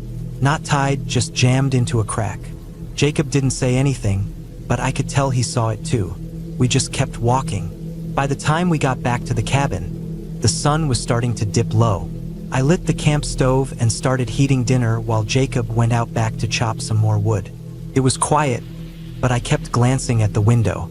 That uneasy feeling hadn't gone away. The forest, which had felt open and welcoming before, now felt like it was watching us. After we ate, we stayed inside. No fire outside that night. We sat at the little table playing cards by lantern light, not saying much. At one point, Jacob got up to use the bathroom, just a spot behind the cabin, and when he came back, he was walking fast. He didn't say anything, just locked the door behind him. I didn't ask. I didn't want to know. Later, after we climbed into our sleeping bags, I lay there staring into the dark. The silence was deeper now. No wind, no owls, just stillness. Then, somewhere far off, I heard it. A single knock, like wood on wood. Then another, closer this time. I held my breath. I thought maybe it was a tree branch falling, or a deer stepping on something. But it was too regular, too steady. I glanced at Jacob. He was awake.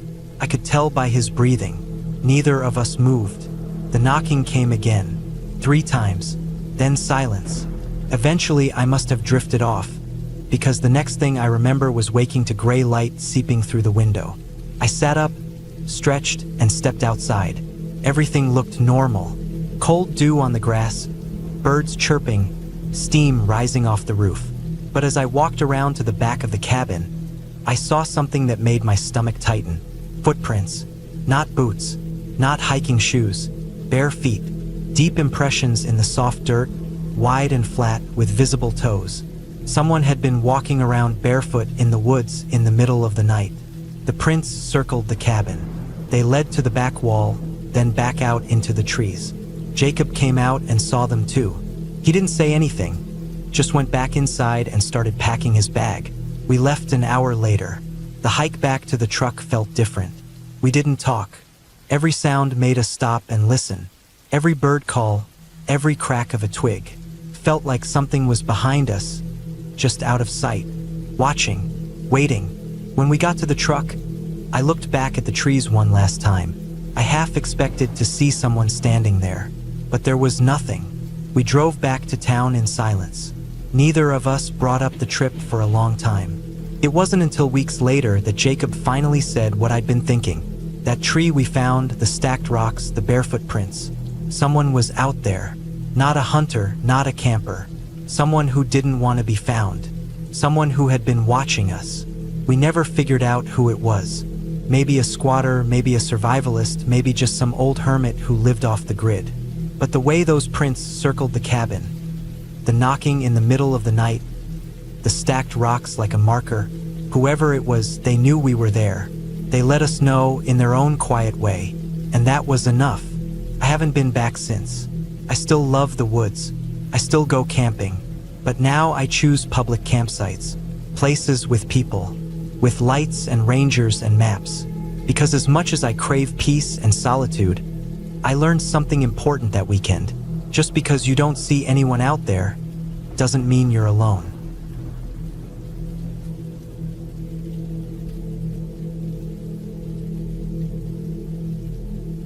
I don't know why I agreed to go on that camping trip. I wasn't in the best place mentally. Just got laid off a few weeks earlier and hadn't been sleeping well. But when my cousin texted saying he and a couple buddies were planning to camp up in the national forest near the Idaho-Montana border, I just said yeah without thinking. He said they were trying to disconnect for a few days, no phones, just hiking, cooking over a fire, and sleeping out in the open. At the time, it sounded like exactly what I needed. Something quiet, simple, no distractions. We drove out early Friday morning. It was a 4-hour drive, half of it on a winding 2-lane road that turned into dirt about 25 miles out from the trailhead. We left our phones in the glove box of my cousin's Jeep before locking it up and setting off on foot. It felt weird at first not checking my phone every 5 minutes, but once we were about a mile in, I started to feel okay with it. I could hear myself think. I noticed things like the rustling of branches and the way the wind moved through the trees. I felt lighter, like maybe I could actually relax.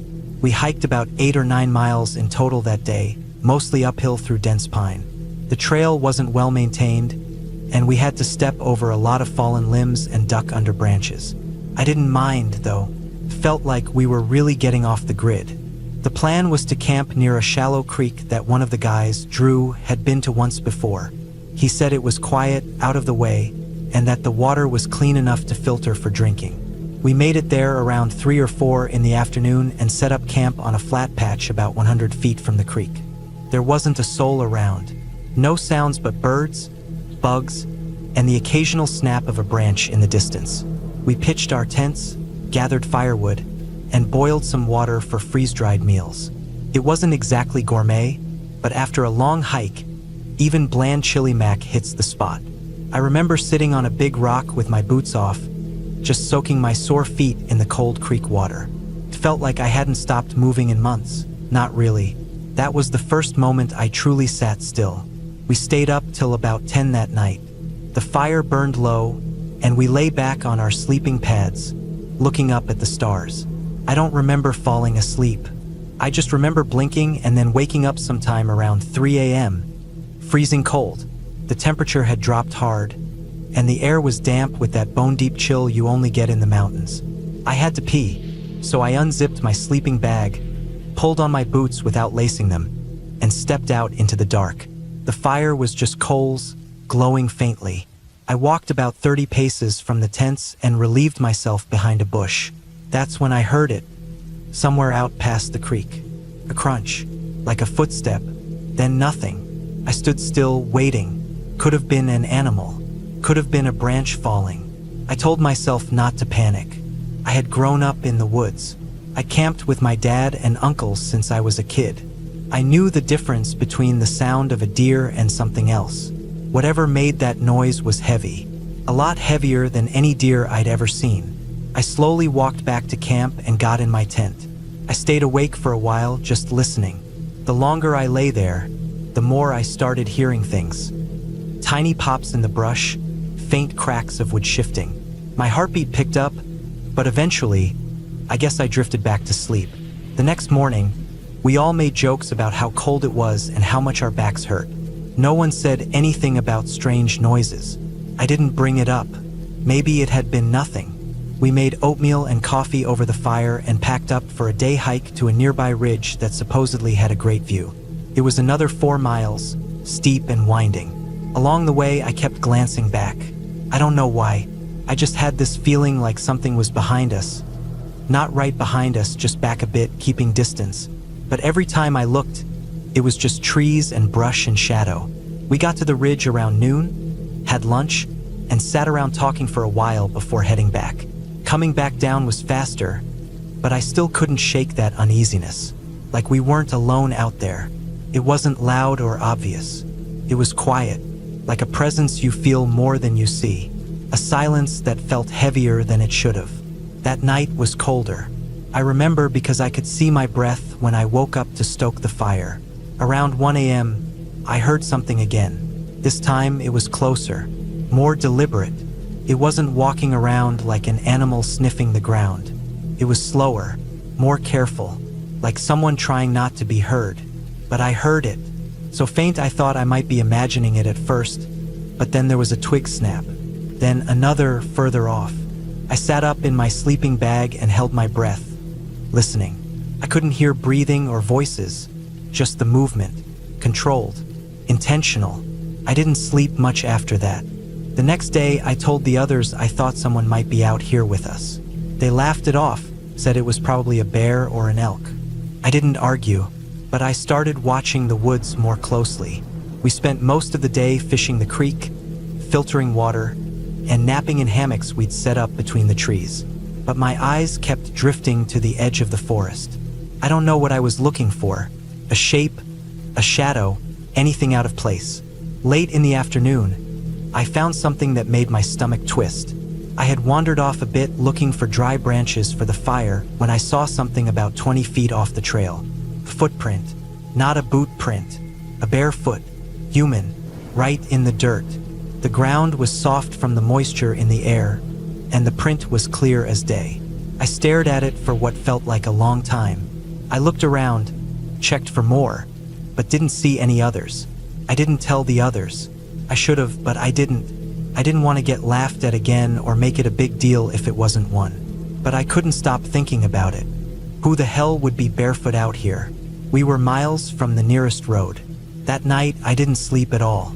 I sat up in my tent, knife in my hand, listening. The woods were dead silent. Not even crickets. That's what scared me the most, the silence. Around 2 a.m., I heard it again. Footsteps, closed this time, just past the fire pit. Slow, deliberate crunches in the pine needles. I stayed perfectly still. Through the mesh of the tent, I could see the vague outline of someone. Tall, unmoving, facing the tents. I held my breath and didn't blink. The shape stood there for what felt like forever. Then it turned and walked into the woods without a sound. The first light, I packed my gear. I told the others I wasn't feeling well and wanted to head back. They gave me a hard time but agreed to hike out with me. Nobody talked much on the way back. Took us almost 6 hours to reach the Jeep. When we got there, we found something that made all of us go silent. On the back window, someone had smeared a handprint into the dust. A bare hand, thin fingers, long. The kind of hand you'd expect to see on someone starving. We didn't talk about it.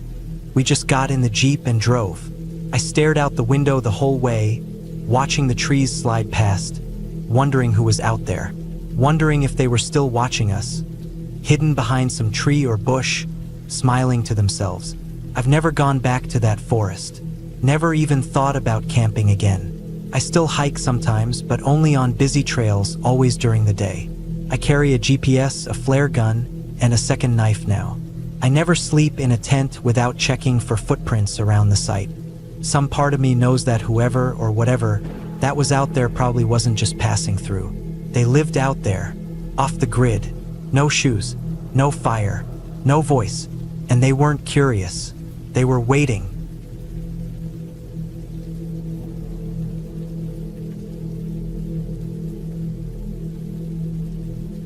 The sun had barely risen when we gathered in front of my house, ready for our annual camping trip. It was the 1st of May, the day we always marked for our tradition, and this year was no different. We'd been planning it for weeks, each of us contributing to the usual haul of food, drinks, and camping gear. As always, a few of us stopped by the convenience store to grab some beer for the road. The plan was simple: head to the same camping spot we'd been to a dozen times, deep in the woods, set up camp, and drink until the sun went down. It was the kind of trip where we could just let loose, have fun, and forget about everything else for a while. By 5 a.m., everyone was packed into the car, bags full of stuff, and our spirits were high. It was still chilly outside, and the sun hadn't quite come up yet, but it didn't matter. We were used to the early mornings, the long drive, and the excitement of reaching our destination. It was tradition, and no matter what, we kept it. We drove through the countryside, the roads lined with the kind of greenery that always made me feel at ease. We passed the town and headed further out, deeper into the forest. When we finally reached the campsite, it was still relatively quiet. A few other cars were parked nearby, people unloading their gear and setting up their own spots. But we didn't pay them much attention. Everyone else was there for the same thing, enjoying the outdoors and having a good time. The sun was starting to warm the air as we set up our tents. We got a fire going, the smoke rising into the clear sky, and cracked open the first beers of the day. As usual, the whole group was in high spirits, laughing, joking, and just enjoying the moment. The spot we picked was nestled in the woods, just far enough from the other campers to feel like we had some privacy. But even so, we could still hear faint music in the distance from the other side of the campsite. It was nothing unusual, just some people playing music to keep themselves entertained, like we were. Hours passed. The day turned into late afternoon, and we found ourselves with empty cans scattered around the campfire. The music from the other campers had been playing pretty steadily throughout the day, but as the sun started to dip behind the trees around 7 or 8 p.m., the music suddenly stopped. First, we thought nothing of it. We figured the people near us were just winding down for the night, maybe getting some sleep. It wasn't uncommon for people to pack up and leave on the night of May 1st, since most of them were only there for the day. But we were staying for the whole weekend. Around that time, one of my friends, Jake, said he was going to go over and ask if anyone had a lighter. We'd forgotten to bring one, and he thought it wouldn't hurt to check with the nearby campers. He wandered off in the direction of where the music had been, but when he came back a few minutes later, he looked kind of surprised. "They're gone," he said, shaking his head. "I went over there, and no one's around. Everything's packed up. They must have left early." We all stood there for a moment, trying to process what he said. It didn't make sense. Normally, people stuck around at least until the 2nd of May, and we'd never seen anyone leave that early. But we shrugged it off. Maybe they just had somewhere else to be. Jake found a lighter, and we got the fire going again. It was starting to get dark now, the kind of dark where the trees almost swallowed up the light, and the air had that cool, crisp edge to it. We cracked open more beers and kept talking, trying not to think too much about the weirdness of the situation. The night carried on as normal, the sound of our laughter and conversation filling the space around us. But around 10 p.m., something changed. We heard it at first, a faint sound off in the distance, something like a giggle, the high-pitched laughter of girls playing in the woods. It wasn't unusual to hear people messing around in the dark, but the way it sounded made the hair on the back of my neck stand up. It didn't sound like normal laughter. It was distorted, like something was off. And it wasn't just the laughter. We started hearing footsteps. Quick, light steps, like someone was running through the forest. We all froze, exchanging nervous glances. It didn't make sense. There was no one around, and even if there had been, no one would have been running like that in the woods. Felt wrong. "What the hell was that?" someone asked. "It's probably just some drunk people screwing around," Jake said, trying to brush it off. "Let's just keep drinking." We passed the beers around again, the laughter coming easier now as we tried to ignore the strange sounds. But the noises didn't stop. The running footsteps grew closer, and the laughter kept echoing through the trees, each time a little more distant, but still there. We'd drunk enough to feel pretty buzzed by now, but that didn't stop the fear from creeping in. Something didn't sit right about it. At this point, everyone was on edge, trying to act casual but feeling uneasy. The air around us felt thicker, like the forest had become a different place altogether. Then, we heard something even worse. Footsteps, heavy ones, coming towards us from the trees. They weren't fast or light like the running from earlier. These were slow, deliberate steps, like someone or something was walking toward us. Everyone immediately tensed up. We grabbed anything we could find, shovels, knives, sticks, and we prepared ourselves. We didn't know what we were going to face, but we weren't going to be caught off guard. But nothing came. The footsteps stopped just outside the clearing. We waited, hearts pounding in our chests, the crackling fire the only sound in the air. I swear, for a moment the whole forest went quiet. There was no sound of wind, no rustling of leaves, just absolute silence. The air felt charged, like something was about to happen.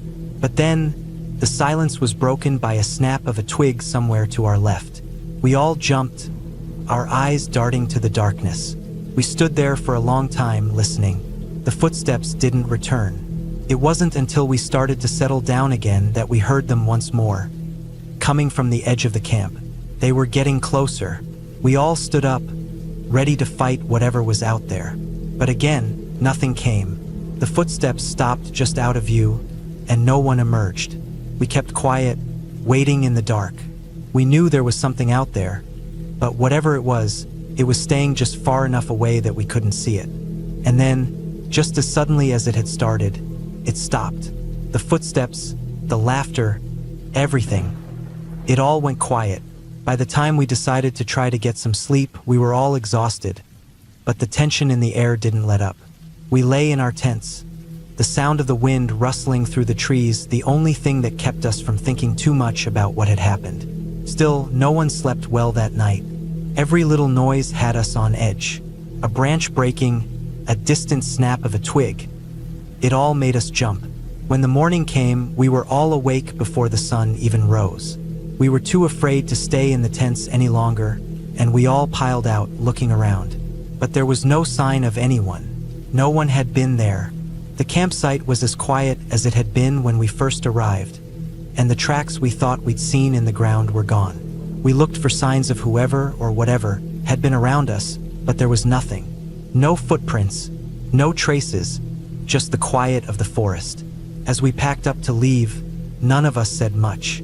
We all knew what we had experienced, and though we couldn't explain it, we were all shaken. That night, whatever had been in the woods with us wasn't human, and we were lucky that it didn't come any closer. To this day, we've never talked about it much. Maybe we were all just drunk, maybe we heard things that weren't there, but something happened that night, and none of us will ever forget it. Even now, I can't help but wonder if we were just a little too close to something we shouldn't have been.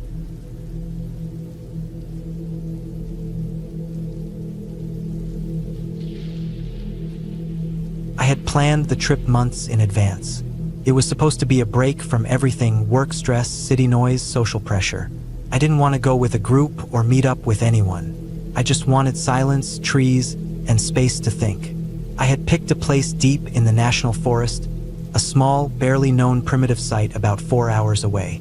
It was the kind of place you wouldn't find unless you were specifically looking for it. No running water, no cell signal, just a few dirt pads for tents and a fire ring surrounded by old pine trees. It was marked by a small sign off a gravel road, and even that looked like it hadn't been maintained in years. I arrived late in the afternoon, just as the shadows were starting to stretch across the forest floor. I parked my car off to the side of the clearing and got out to look around. There were no other cars, no tents, no sounds of people, just birds, insects, and the occasional rustle of wind through the trees. It was exactly what I needed. I set up my tent at the far end of the clearing, on slightly higher ground near the edge of the forest. From there, I could see the whole site, flat, open, quiet. I laid out my sleeping bag, unrolled a small foam mat, and put my backpack inside. I kept my cooler near the fire ring and started collecting some wood. There wasn't a lot of dry wood around, but I managed to scrape up enough to get a small fire going. Nothing too big, just enough to cook some food and keep the bugs away. Dinner was simple, some instant noodles, a little beef jerky, and a can of beans I heated up in a pot. After I ate, I sat on a log by the fire, just staring into the flames. No phone, no music, just the crackling of the fire and the background noise of the forest. As night fell, the air turned colder.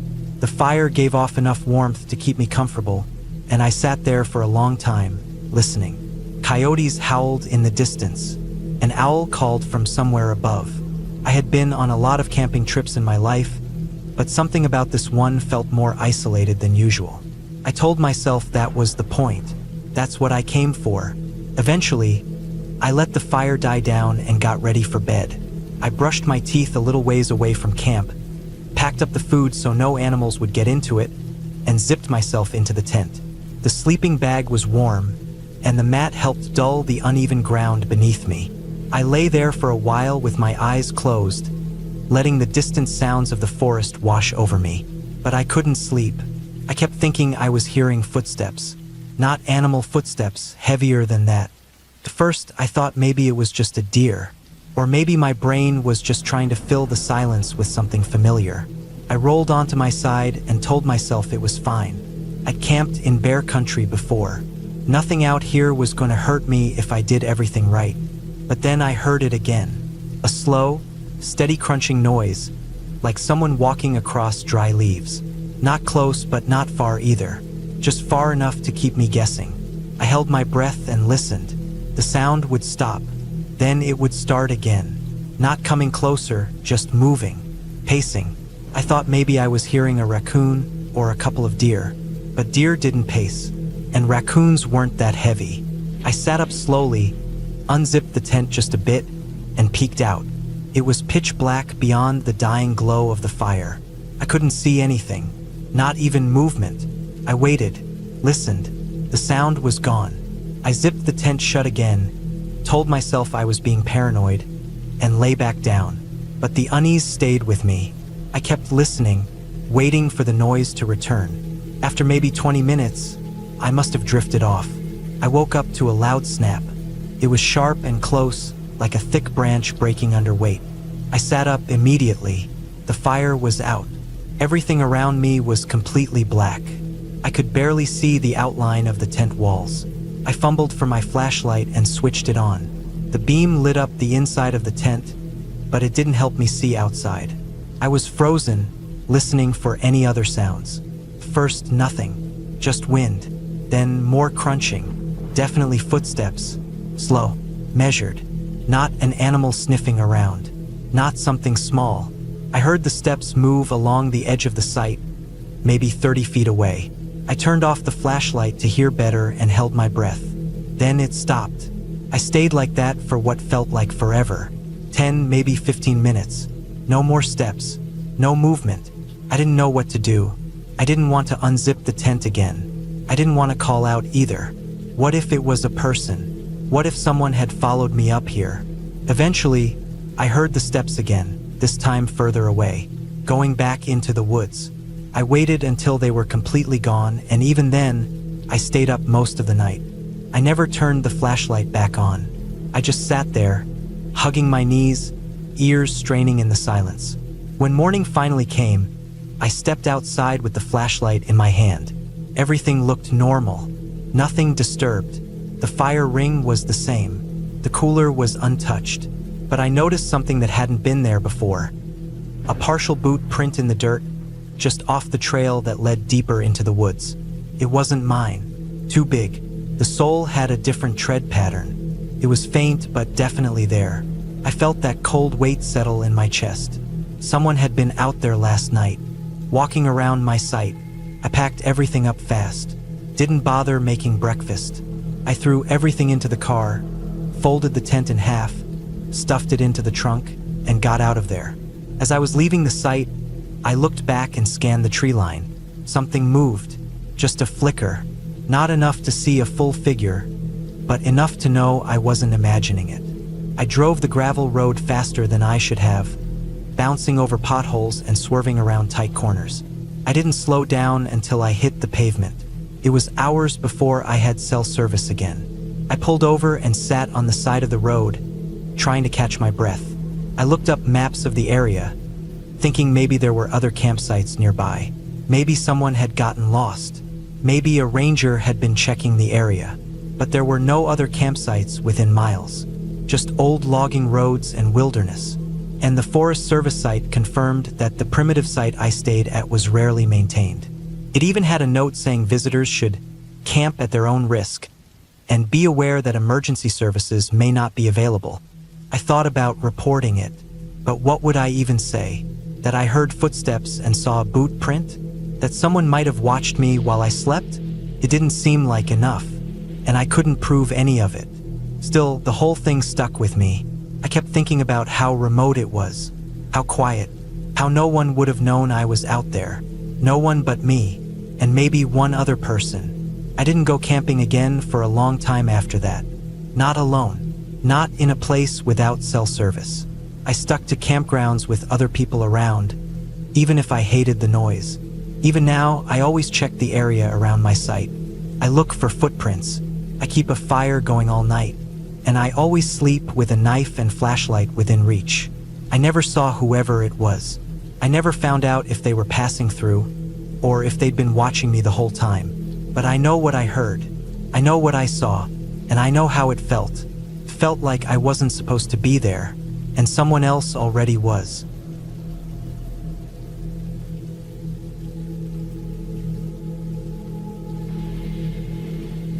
Back when I was about 14 or 15, my family used to go camping at this state park a couple hours away from where we lived. It was kind of a tradition every summer. We didn't go anywhere fancy. No cross-country road trips or resorts or anything like that. Just this same state park with thick woods, gravel roads, and a small lake that looked more like a big pond. It wasn't some wild remote place or anything. It had bathrooms, showers, and the campsites weren't that far apart. But when it got dark, especially deeper into the woods, it could feel like you were really out there. Like nature had just swallowed the rest of the world. That year, my best friend had come with us. He was about the same age as me. Every night after dinner, we had this little tradition. We called it the ritual, like it was some kind of secret challenge we gave ourselves. We'd leave our campsite after dark and wander off into the woods. Not crazy far, just far enough that we couldn't see the fires or hear people talking anymore. We weren't doing anything dumb like trying to get lost or pushing survival limits. We just liked walking in the woods in the dark. It was quiet. Still, it made our hearts beat faster, even when nothing happened. We always took flashlights, but part of the ritual was keeping them off unless we really needed them. We tried to let our eyes adjust, to navigate using moonlight or whatever was left of the evening sky. There was something about that darkness, walking carefully so we didn't trip over a root or bash our shins on a log, that made it feel like a test of nerve. Sometimes we'd stop and just listen to the woods. You could hear so much more at night. The bugs, the wind, a frog way off by the lake. Sometimes even footsteps if a raccoon or something else was moving through the underbrush. We'd get each other spooked just from imagining what those sounds were. That particular night, we'd both been in kind of a weird mood. Not scared exactly, just edgy. The way kids can get when the air feels off. It wasn't stormy, but the sky was heavy, overcast. The moon was behind the clouds, so it was darker than usual. Not pitch black, but we were definitely leaning more on our flashlights. We kept clicking them on just for a second to get our bearings, then shutting them off again. We went further than we usually did that night. I remember that clearly. Normally, we'd go maybe 5-10 minutes out, but this time we kept walking and walking. We passed the familiar logs and tree trunks we usually turned around at and just kept going, cutting through shallow brush, stepping over half-rotted branches. There wasn't a path where we were. We were just moving in one direction, trying to keep it roughly straight. I remember checking my watch at some point and thinking we were probably half a mile or so from the nearest campsite. Not dangerous far, but far enough that we'd have to focus to get back without doubling over our steps. We were just walking in that total quiet, maybe 20 or 30 minutes into the woods, when we heard it. A soft whisper behind us. Not words, not at first, Just this kind of breathy sound, like when someone's talking under their breath or mumbling. It was so quiet we almost missed it. We stopped and turned our heads. Neither of us said anything. We just clicked on our flashlights and spun around at the same time. There was nothing there, just trees, brush. The light bounced off trunks and leaves, casting moving shadows, but there wasn't anything unusual. We swept the area with the beams, but there was nothing to see. It was so quiet. No birds, no frogs, no movement, not even the wind. That made the whole thing feel weirder. We told ourselves it was nothing, probably a squirrel or something rustling in the leaves, even though we both knew it hadn't sounded like an animal. We kept walking a little faster this time. I remember keeping the flashlight on now, not wanting to walk blind anymore. My friend was quiet. He wasn't making jokes like he usually did when we got nervous. Then we heard it again. This time it was louder, still soft but definitely clearer. It was behind us again, closer than before, still just whispering, except this time it sounded like actual words. Nonsense words, not a sentence, not anything that made sense. But there was a rhythm to it, like someone talking in their sleep. We both stopped immediately. I turned, shining my flashlight in the direction we'd just come from. My friend did the same. We slowly scanned the area, our beams crossing back and forth over tree trunks, bushes, piles of dead leaves. My heart was pounding now. We didn't say anything, just looked, listened, and then we saw her. She was crawling, on her hands and knees, maybe 20 or 30 feet away, barely visible through the brush. She was low to the ground, moving slowly, like she was trying to stay hidden. She was wearing dark clothes, maybe black or dark gray, and her hair looked dirty or wet. Her clothes were caked with dirt, like she'd been crawling through the forest for a while, and she was still whispering. Just random words. Her mouth moved constantly. Nothing she said made any sense. It was just a stream of sounds, half-formed thoughts, maybe even fragments of song lyrics or something she'd heard on TV. It was creepy as hell. The sound of it carried in this weird way, like it was floating through the trees but coming from nowhere. She didn't notice us at first. She just kept crawling, head down. When she did finally lift her head and realize we were staring at her, she stopped. Then, without any hesitation, she stood up slowly, brushing herself off a little. She looked at us and said she was looking for her campsite. That was it. No emotion in her voice, no panic or fear, just that flat statement, like she was answering a cashier asking if she wanted a bag. Her face was pale, and her eyes looked wrong. Not scary, just kind of unfocused. She swayed slightly as she stood.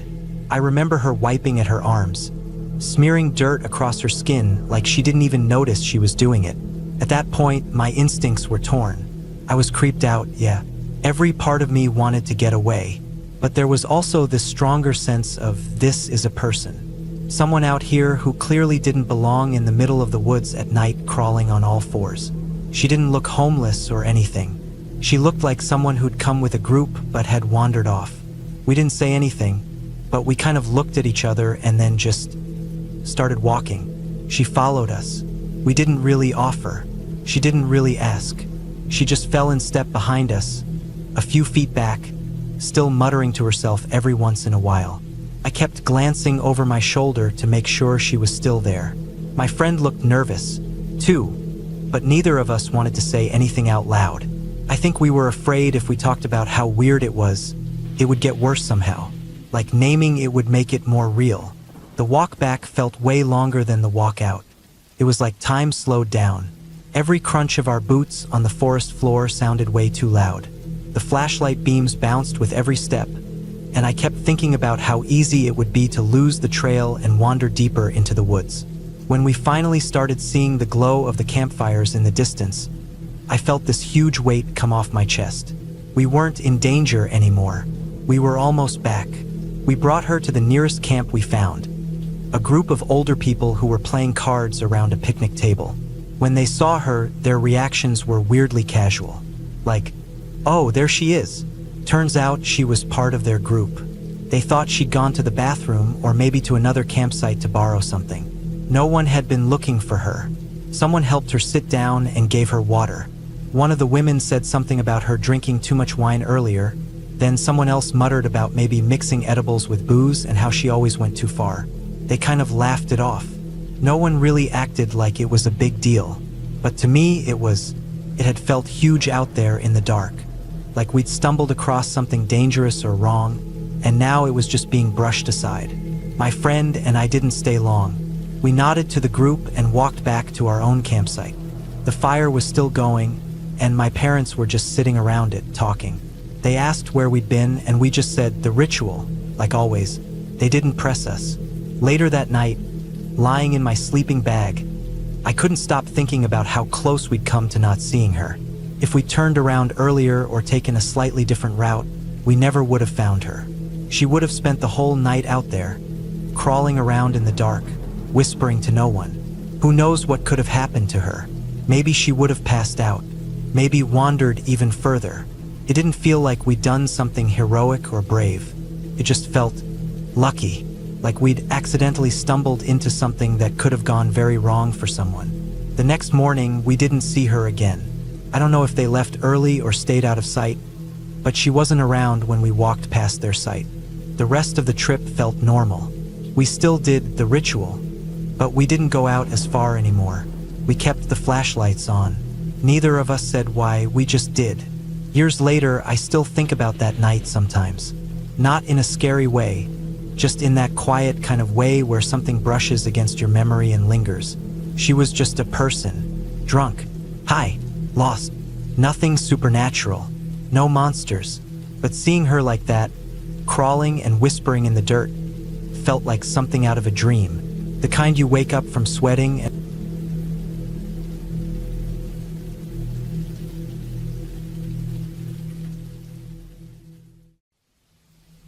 When I was about 8 or 9 years old, my family and I went on a camping trip that I've never forgotten. We lived in a small town, but not far from us was a little campsite we visited regularly, about 2 hours away by car.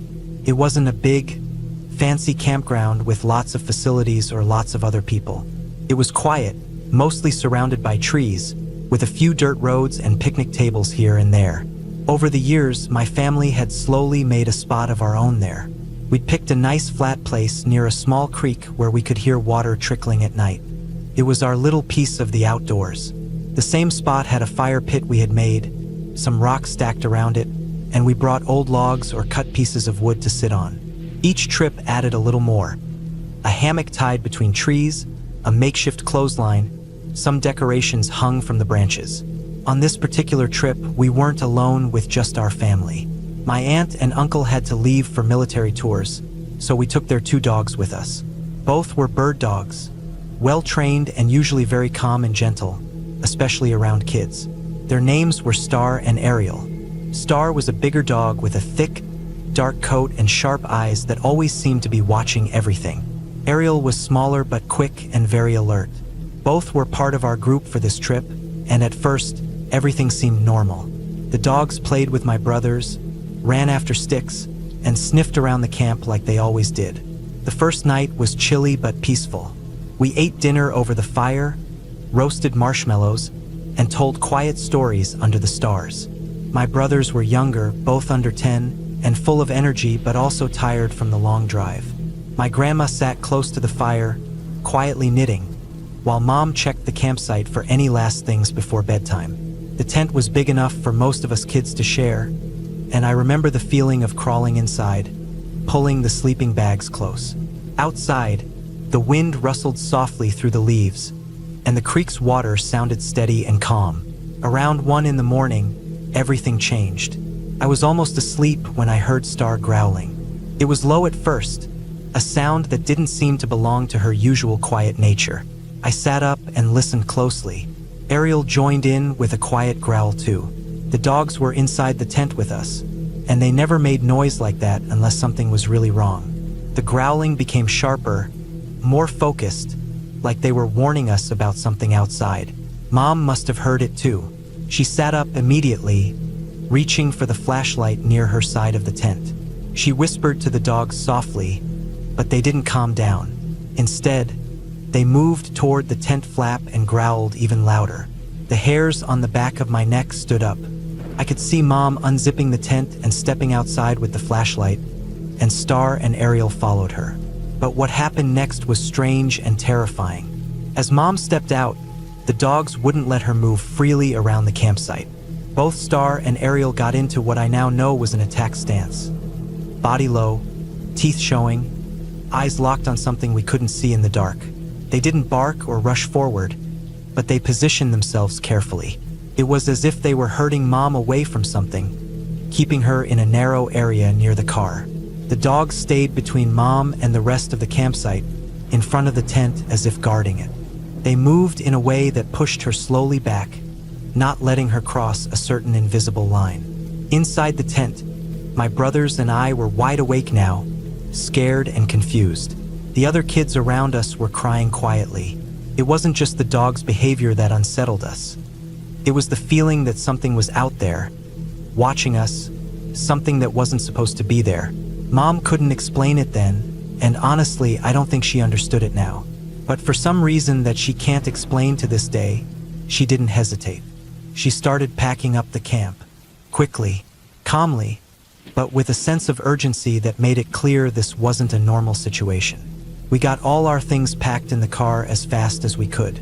The dogs stayed alert, refusing to settle, growling low and staring into the woods. Mom got us all in the car, telling us to be quiet and keep calm, though her voice was tight with tension. My brothers were still crying, and even I was trembling, trying not to think about what might be out there in the dark. We started driving away from the campsite. The narrow dirt road was rough and bumpy, but Mom kept the car steady. Star and Ariel got into the back, sitting up and growling at nothing visible through the windows. The darkness outside the car felt thick and heavy. We were all scared but trying to act brave. Mom said little, just kept her eyes on the road. About 10 minutes after leaving, a car appeared behind us. It wasn't unusual to see other vehicles on the way out of the campground at night, but something was off. The car stayed close, matching our speed exactly. The headlights were dim, but steady, and the driver didn't try to pass or turn away. The dogs began growling louder, more intense, and it was clear to everyone inside the car that this wasn't just a normal camper or someone leaving the site. My brothers were almost hysterical by now, crying and holding each other. I was trying to watch the road, but also stealing quick glances in the rearview mirror. The car behind stayed right there, never blinking, never slowing down. The tension in the car was suffocating.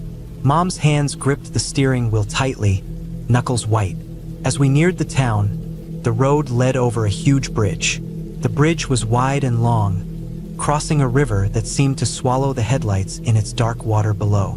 Crossing the bridge felt like crossing into safety, but the car behind us didn't seem to want to let go.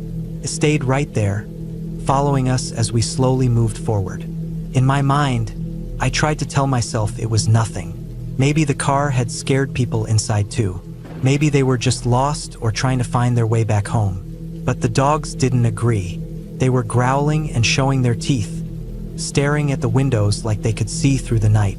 Then, suddenly, right as we reached the middle of the bridge, the car behind us stopped. It didn't move forward or continue with us. It just stopped dead in the middle of the road behind us, then spun its wheels and took off back the way we had come, speeding into the darkness like it wanted to disappear as fast as possible. The relief that washed over us was immediate but mixed with confusion and fear. We kept driving the rest of the way into town, quiet and shaken. Once we reached the gas station at the edge of town, Mom parked the car and we all got out. The dogs stayed tense, growling softly, still alert to every sound. Mom went inside to buy cigarettes, but even then Star refused to relax. She wouldn't let Mom out of her sight and wouldn't let her get back into the car until she could see her clearly. It was as if Star was guarding her, still on high alert for something unseen. We never did find out what it was that scared the dogs so much that night. There were no signs of anyone or anything near the campsite, no footprints, no noises apart from the dogs and our own. But the feeling of being watched, followed, and threatened stayed with us all. That night changed how I thought about camping. It wasn't just about the outdoors or the fun of sitting by a fire anymore. It was about the fear of the unknown, the way the dark can hide things that don't want to be found. A few years later, another camping trip, this time closer to home, only confirmed what I already felt. I didn't want to be out there alone with just the trees and the night around me. I didn't want to hear growls or footsteps, or feel eyes watching me. I still love the woods in the daylight, but camping under the stars with the shadows lurking nearby? No, that was no longer my thing. The fear that night, the dog's warning, and the car following us. Those memories are still sharp and clear. Even now, when I think back to that trip, I remember the cold night air, the silence between the trees, the way the dogs moved and how my mom looked, calm but alert, ready to protect us no matter what. That night taught me that sometimes danger doesn't come with a warning or a reason. Sometimes it just waits, watching, and you have to trust those who know how to sense it, even if you don't understand it yourself.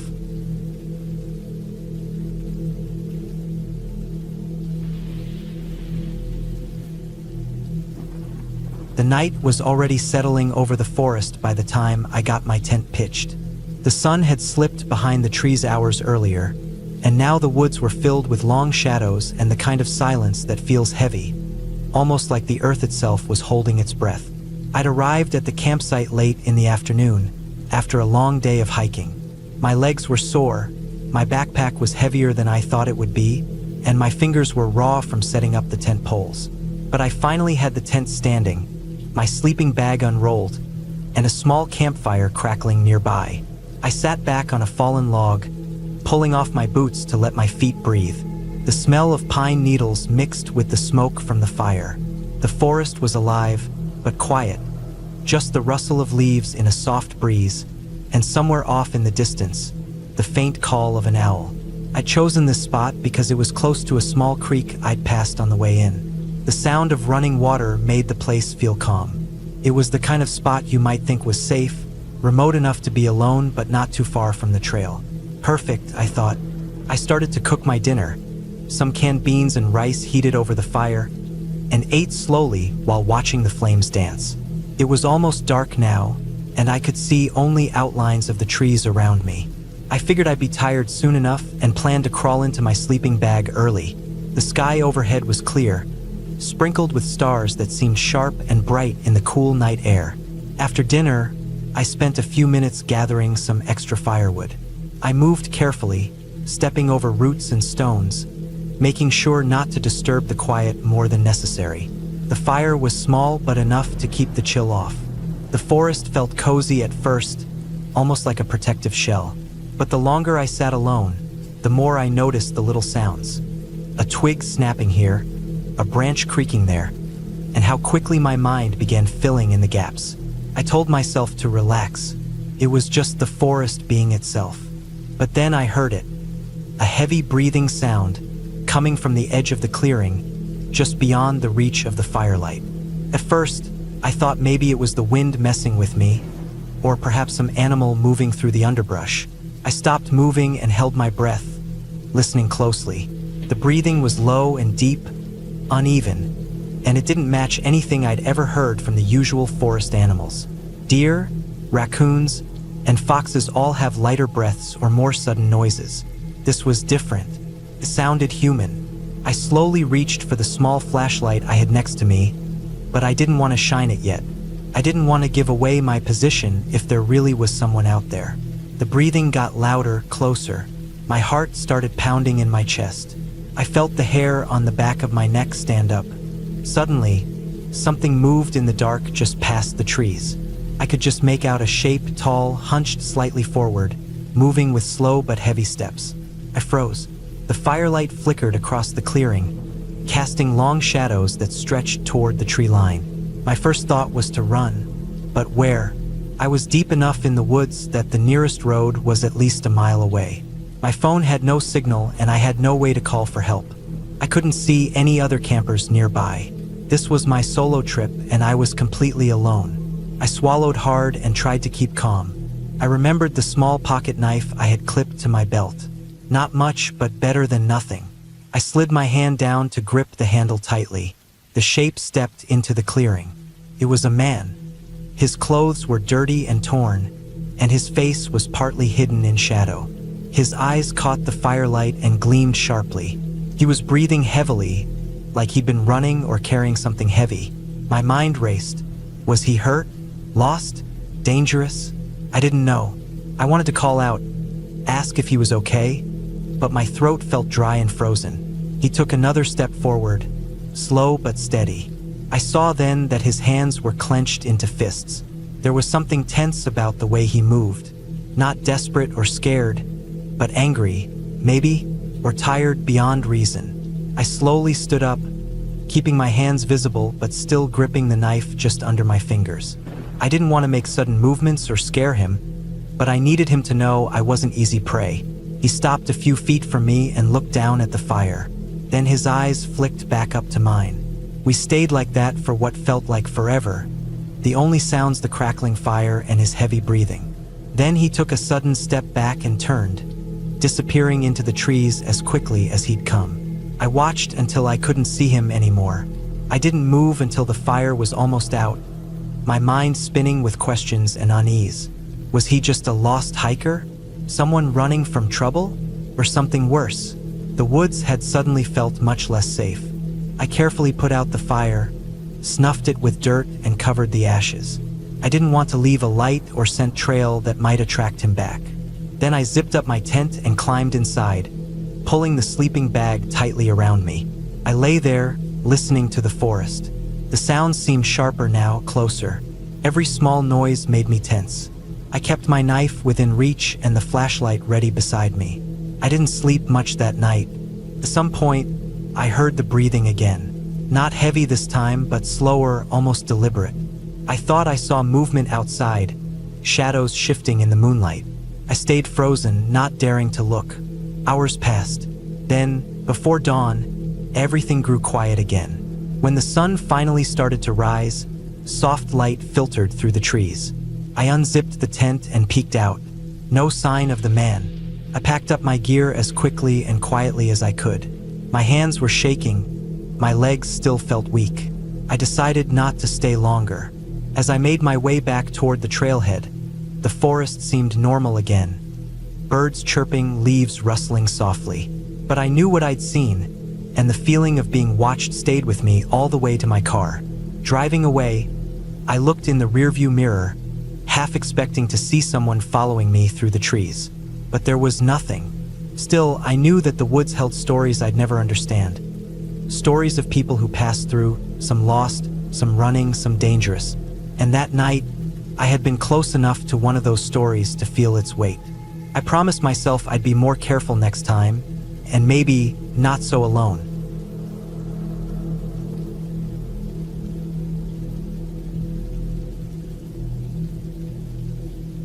It was the kind of day that felt heavy before it even began. Gray skies hanging low, the air thick and still like it was holding its breath. I had driven out to the camping spot alone, leaving the small town behind as the winding dirt road took me deeper into the woods. The car's tires crunched over dry leaves, and every now and then, a cold gust rattled through the trees, making the branches creak like old bones. I kept telling myself it was just the wind, but the feeling in my stomach told me something wasn't quite right. I'd picked the spot weeks ago, a small clearing beside a shallow creek that babbled quietly as it wound through the trees. It was the perfect place if you wanted to get away from everything. No cell signal, no passing cars, no people at all. Just me, the trees, and the quiet. Or at least that was the plan. When I finally parked, the engine shut off, and the silence closed in all around me. The woods felt dense, alive in a way that was hard to explain. Not like the peaceful quiet of a park or the city's soft hum. This was older, thicker, like the forest had been watching me even before I stepped out of the car. I grabbed my backpack and slung it over one shoulder. It was loaded with the usual gear: tent, sleeping bag, food, water, a small first aid kit, and a flashlight with fresh batteries. I moved slowly, careful not to trip over the roots that twisted like snakes across the ground. The last bit of daylight was slipping away, the sky turning from gray to a bruised purple. Setting up the tent took longer than I expected. The poles were stiff and the fabric stiffened in the cold air. I worked quickly, though, knowing the dark wouldn't wait for me. Finally, the tent was up, zipped closed against the chill. I set my campfire in the fire ring nearby and lit it, watching the small flames dance as the night began to fall. The fire was comforting at first, the orange glow chasing away the shadows that gathered just beyond the circle of light. I sat close, eating some of the canned beans I'd brought, and listening to the creek. It was soothing, like the steady pulse of the woods itself. But then, the quiet began to shift. The normal sounds, birds calling, leaves rustling, started to fade. The wind died down completely, and even the creek seemed to hush. That's when I heard it. At first, just a faint noise, like something heavy moving through the underbrush. I froze, straining to listen. There was no wind to carry sound, so whatever it was close. Very close. I grabbed the flashlight and clicked it on, sweeping the beam slowly over the treeline. The woods looked empty, but I could feel eyes on me. I told myself it was a deer or a raccoon, maybe a coyote. I'd seen tracks earlier, nothing unusual for the area. But the noise came again, louder this time. The crunch of twigs breaking, heavy and deliberate. It wasn't moving away, it was coming closer. I stood up, heart pounding so loud I thought it might burst out of my chest. My hands shook as I reached for the small pocket knife in my jacket.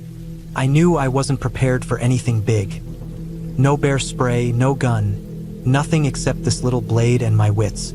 The shadows between the trees thickened, and I caught a glimpse of movement. Dark shapes slipping between trunks, close enough to see the glint of eyes reflecting my flashlight. I didn't dare shout or make noise. Whatever it was watching, waiting. The hairs on the back of my neck stood up, cold sweat running down my face despite the chill. I backed slowly toward the tent, trying to keep calm, trying to make my movements smooth and steady. The fire still flickered, but I knew it wouldn't keep anything big away for long. I grabbed the tent poles, ready to defend myself, telling myself I'd hold the line here. The underbrush crackled louder now, and the sound of heavy breathing mixed with the rustling. The night closed in completely, the trees now black towers that seemed to lean closer as the sounds grew louder. Then, something broke through the edge of the trees. A large animal, bigger than I'd expected. It wasn't a bear, though the size was close. It was a moose. At least I thought so at first. Its antlers were huge, spread out like a crown. But there was something wrong in its eyes, wild, angry. The look of a creature that didn't want me here. I'd read that moose could be dangerous when threatened, but I'd never seen one act like this. It snorted, pawing the ground, and then charged. I barely had time to react. I dropped the tent poles and ran, heart pounding so hard I could barely breathe. The moose was right behind me, crashing through the trees with terrifying speed. Every step it took shook the ground, and the branches scraped my face as I dodged and weaved. I didn't stop running until the fire was a distant glow behind me. My lungs burned, and my legs screamed, but I dared not look back. I just kept moving toward the creek, hoping to put water between me and the beast. The sound of hooves pounding behind me finally faded. When I stopped to catch my breath, the forest was silent again, save for the creek's soft murmur. My clothes were torn, my skin scratched from branches and thorns, and I was soaked with sweat despite the cold. I crawled into the creek and sat there, chest heaving, until my shaking body slowed. When I finally stood, the moon was high, casting silver light through the trees. I made my way back slowly, following the creek to the edge of the clearing. The tent was still there, half collapsed from the wind or maybe the moose's charge. I gathered my things quickly, knowing I couldn't stay another minute. The forest had shown its true face tonight, wild, dangerous, and unforgiving. I packed what I could, leaving behind the fire ring and some gear that was too soaked or broken to carry. The walk back to my car felt endless, every noise making me jump, every shadow looking like something lurking. But finally, after what felt like hours, I saw the headlights and the familiar shape of my car.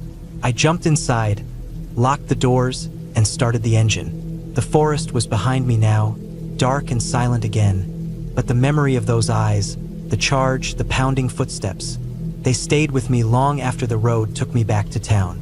That night, I realized how fragile we are out there, how quickly the peaceful woods can turn into something dangerous. and I promised myself I'd never take that quiet for granted again.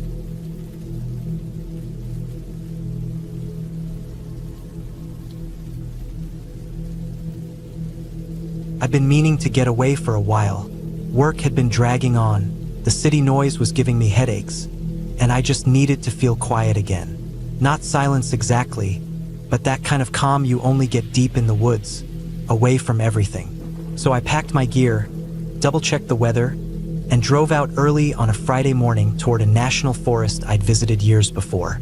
It wasn't a popular spot, which was exactly what I wanted. No crowds, no RVs, no loud kids playing music at 11 p.m. Just trees, wind, and time. I parked my car at the end of a gravel road and hiked in with my pack. It took me nearly 4 hours to reach the site I'd marked on my map. A flat clearing near a small stream, with thick trees all around but enough of a break in the canopy that I'd get moonlight at night. I set up camp slowly, like I always do. I staked my tent, got the fire pit arranged, and walked down to the stream to fill my water bottles and boil them on the little stove. Everything felt calm, normal. That first night went as expected.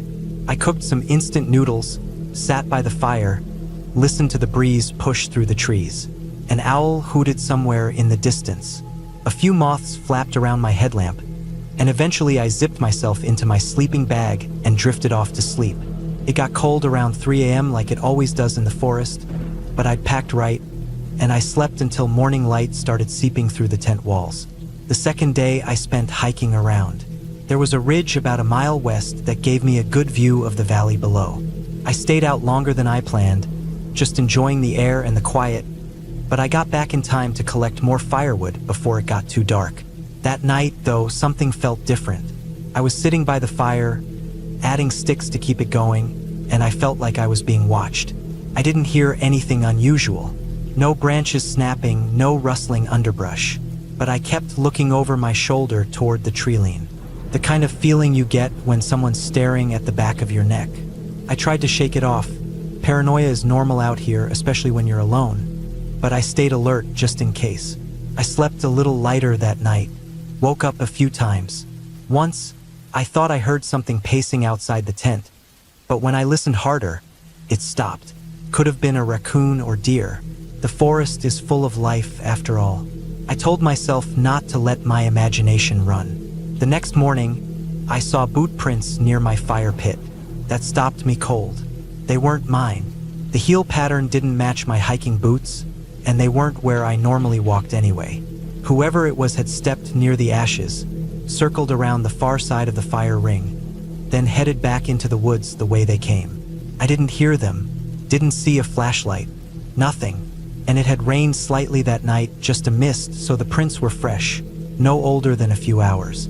I stood there for a long time staring at the ground. I wasn't anywhere near a trail, and I hadn't seen a soul since I left the car.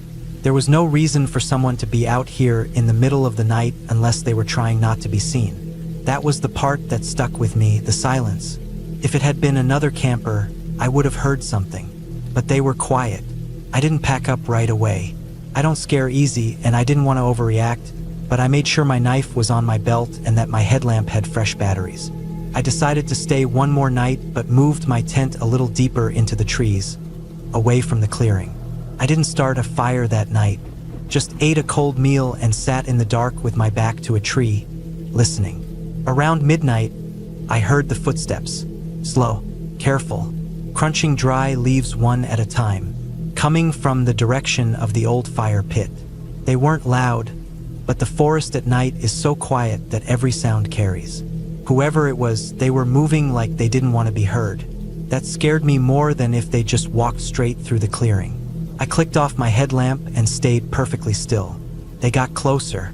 I couldn't see them through the trees, but I could tell they were moving in an arc, like they were circling where my tent had been. Maybe confused it wasn't there anymore. My heart was pounding, and I kept my breathing as slow and quiet as I could. Every instinct I had told me not to move. I waited and waited. Then I didn't hear anything, just silence again. I stayed that way for nearly an hour. When I finally turned my headlamp on, I swept the woods in every direction. Nothing. Not even the sound of retreating footsteps. It was like they disappeared into the trees. first light, I packed up everything. No breakfast, no water refill. I just shoved it all into my pack and started hiking out. I didn't feel safe staying any longer, and I kept glancing over my shoulder as I walked. A few times, I thought I heard movement behind me. Twigs snapping, quick footfalls. But when I stopped, it stopped too. I didn't run, but I moved fast. Covered that 4-hour hike in about 3. When I got back to the car, I felt this huge wave of relief wash over me, like I'd finally escaped something. I got in, locked the doors, and just sat there with my hands on the wheel for a few minutes. My pulse was still racing, and I could feel sweat on my neck. I didn't see anyone on the way out. No other cars. Nothing. Just me and whatever had been out there with me. I didn't tell anyone right away. Felt like they'd think I was being dramatic. But a week later, curiosity got the better of me, and I called the ranger station for that area. I didn't say much. Just asked if anyone had reported suspicious behavior in that part of the forest recently. The ranger hesitated, then told me they'd found an abandoned camp not far from where I'd been. Torn up tent, clothes scattered, no signs of the camper. It had been reported a few weeks earlier by another hiker who passed through. They'd never identified who it belonged to. That was the part that stuck with me. Whoever had been at my camp didn't want anything, didn't take anything. They just walked in and stood there, quiet, watching. I still go camping. I still love the woods. But now I only go with a friend. I make sure to stay near trails near other people. I don't go that deep anymore, and I never camp in the same spot twice. Whatever that was, it wasn't a ghost. It wasn't a monster. It was just a person. But that's what makes it worse. Because people can wait. They can follow. They can hide in the dark and not say a word. And you'll never know what they wanted, or how close they came, until it's already over.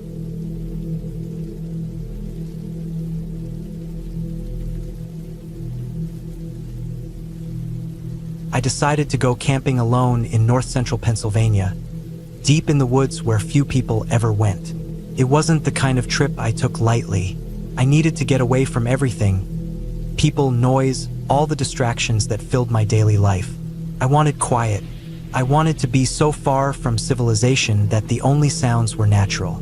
No phones, no cars, no other voices. I didn't pick a marked trail. Instead, I drove down rough forest roads until I found a narrow, barely noticeable path leading into the trees. It wasn't much more than a faint break in the brush, and spiderwebs caught on my sleeves as I stepped onto it. The trail twisted through thick undergrowth, alongside a small creek that babbled over rocks and roots. I figured following the water would keep me from getting lost. The hike was harder than I expected. The ground was uneven, covered with roots and slippery leaves. I had to climb over fallen logs and dodge thorny bushes. Every step took focus. The sun dipped low as I moved deeper, and the forest grew darker. I kept checking over my shoulder, but there was no one else. No footprints, no sounds of other hikers. After 6 or 7 miles, I found a small clearing just across the creek. The ground was flat and mostly clear of underbrush, a perfect spot to set up camp.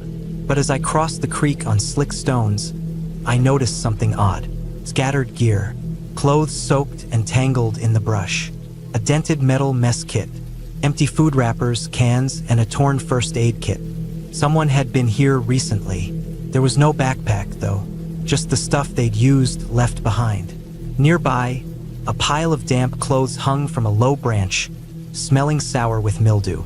A stone fire ring sat cold and unused. Off to the side, I spotted something that stopped me cold.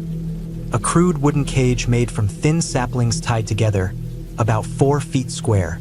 It was too fragile to hold anything, but it was deliberate, carefully constructed. I didn't know what to think. Someone had camped here, maybe for days or weeks. The ground around the fire ring was trampled, and an area near the edge of the clearing was littered with used toilet paper. Dozens of wads, partially buried under leaves. Whoever had been here hadn't just passed through. They'd stayed for a while. That night, I set up my tent facing the creek. I kept my knife close. The wind rustled the leaves, and every crack or snap in the dark made me jump. I didn't start a fire or cook, I ate a granola bar and drank water. I told myself the noises were just animals, squirrels, raccoons, maybe a deer. But the abandoned gear and that strange cage made me uneasy. Around midnight, I stepped outside the tent and shone my flashlight around. The beam caught the damp clothes, the fire ring, and the cage.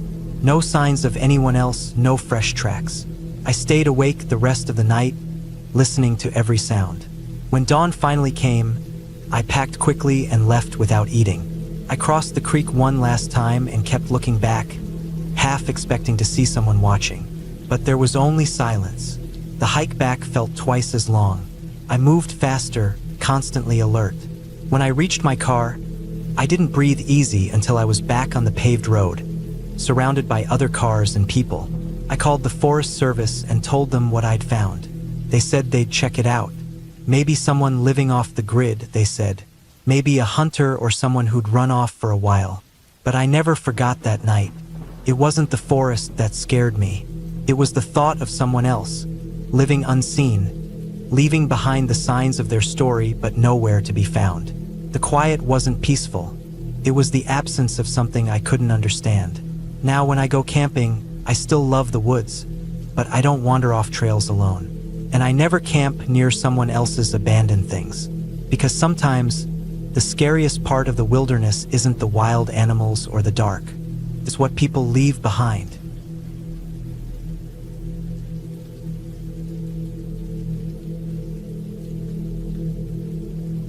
I remember the first time I went camping alone in the backcountry.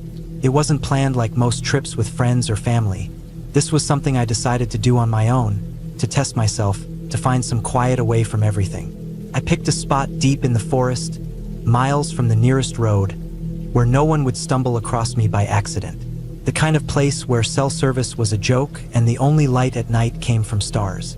I packed my gear carefully: tent, sleeping bag, stove, some food, water purifier, map, compass, and a headlamp with extra batteries. I left early in the morning and hiked for hours along a narrow dirt trail that twisted through thick pine and fir trees. The air was cool and smelled like moss and damp earth. Every now and then, I heard the faint crack of a twig underfoot or the rustle of leaves as a squirrel darted away. The forest felt alive but peaceful. By late afternoon, I found a small clearing next to a slow-moving creek. It was perfect. Flat ground for the tent, plenty of dry wood nearby, and the sound of water nearby was calming. I set up my camp slowly, taking my time to make sure the tent was secure and the fire pit was safely built. As the sun lowered behind the trees, the shadows stretched long, and the temperature dropped. I put on a jacket and started a fire, letting the warmth seep into my hands. Cooking a simple meal over the flames felt good. The crackling fire and the soft gurgle of the creek were the only sounds around me. I watched the sun disappear completely, and the sky shifted from deep orange to dark blue. Stars began to flicker, sharp and bright through the clear night air. I sat close to the fire and ate slowly, enjoying the silence. Then, as darkness fully settled in, the forest's other noises woke up. In the distance, I heard an owl's hoot, low and mournful. Somewhere closer, maybe 100 yards away, a branch snapped sharply. I froze for a moment, heart beating a little faster. It was nothing I could see, just a sound. I told myself it was probably a deer or some small animal moving through the brush. I cleaned up, put out the fire carefully, and zipped myself into the tent. The night was cold, colder than I expected, and the quiet inside the tent felt heavy. I lay on my sleeping pad, trying to relax, but every small noise outside made me tense. There was something about being alone out there that sharpened every sound, every rustle. I was fully aware that I was miles from help. Around midnight, just as I was drifting off, I heard something else, a low, deep grunt. Not a sound I recognized. It was close, very close, right outside the tent. My breath caught, and I stayed perfectly still, listening. Then there was a slow, heavy step, the brush parting slightly.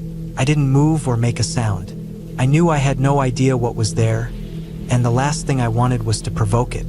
The step stopped right next to the tent. For what felt like an eternity, the silence was thicker than before.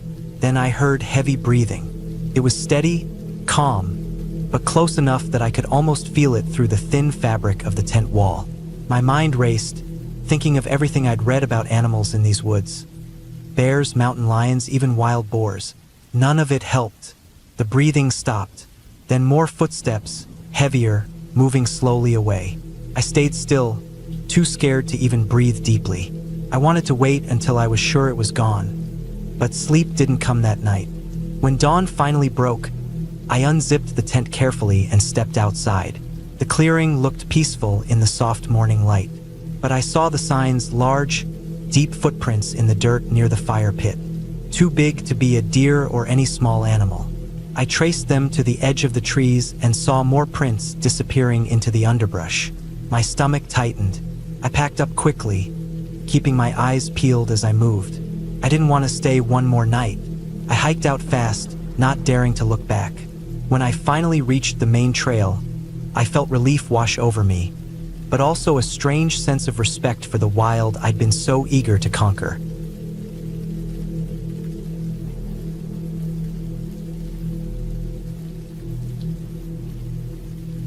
Every summer, my church group would go camping together for 2 weeks. It wasn't some spiritual retreat or anything. We weren't constantly praying or doing church activities. It was just a chance for us to be together in the woods, to bond over hikes, games, and the peace that came from being away from everything. We were a group of people who, despite not having much in common, somehow found connection through these trips. And it had become a tradition. I was 16 at the time, the oldest in our group. I was used to being the one who looked out for others, though I didn't always like it. I guess that's just what happens when you're the oldest. It becomes your role whether you want it or not. The younger kids looked up to me, and the counselors often relied on me to keep an eye on the others. I didn't mind. I'd been going on these trips since I was a kid, and I was familiar with every rock, every tree, and every trail in the area. 1 week into our trip, the counselors decided to play a game. They set up stations throughout the woods, each with its own mini-challenge. The idea was to walk through the forest, stopping at each station to complete a task. Some of the tasks were simple, like throwing a ball into a target or balancing on a log, while others were more difficult, like climbing over obstacles or carrying heavy items. My group was up first. We started off easy enough, crossing a small creek. It wasn't deep, maybe just knee-high, but it was slippery and had a strong current after the rain the night before. We had to hop across the rocks, making sure we didn't lose our balance and fall into the water. I was in the back, so I watched as the others made it across. I carefully took my time, balancing myself, making sure my feet found solid ground. Once across, we continued our trek, climbing a steep hillside. It was hard work, but nothing I couldn't handle. The hill was long and covered with loose dirt and small rocks that crunched underfoot. I had to pause a couple of times to catch my breath, but eventually, we made it to the top. The next challenge was to carry a tree trunk from one point to another. It wasn't a large trunk, but it was heavy. There were 6 of us, so we took turns carrying it back and forth, trying to see how many times we could do it before we got too tired. It was exhausting. The sun was high, and I could feel the sweat dripping down my back. My muscles were sore, and the air felt thick and heavy. Despite the heat, I pushed through. I didn't want to be the one to complain, the one to slow down the group. Then something happened. As I lifted the trunk for what felt like the 100th time, I twisted my ankle. I didn't even see it coming. 1 second I was steady, the next I was on the ground, clutching my ankle in pain. My first instinct was to try and get up, but I couldn't.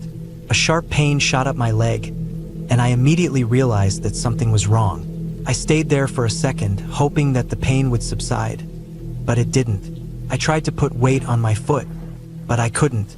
I looked up at the group, but they hadn't noticed.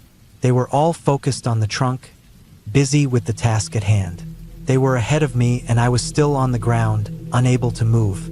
I could hear the laughter and voices in the distance, but it felt like I was in my own little world, isolated by the pain. I tried to stand up again, this time more carefully, but the moment my foot hit the ground, the pain surged through me and I collapsed back down. I clenched my teeth, forcing myself not to cry.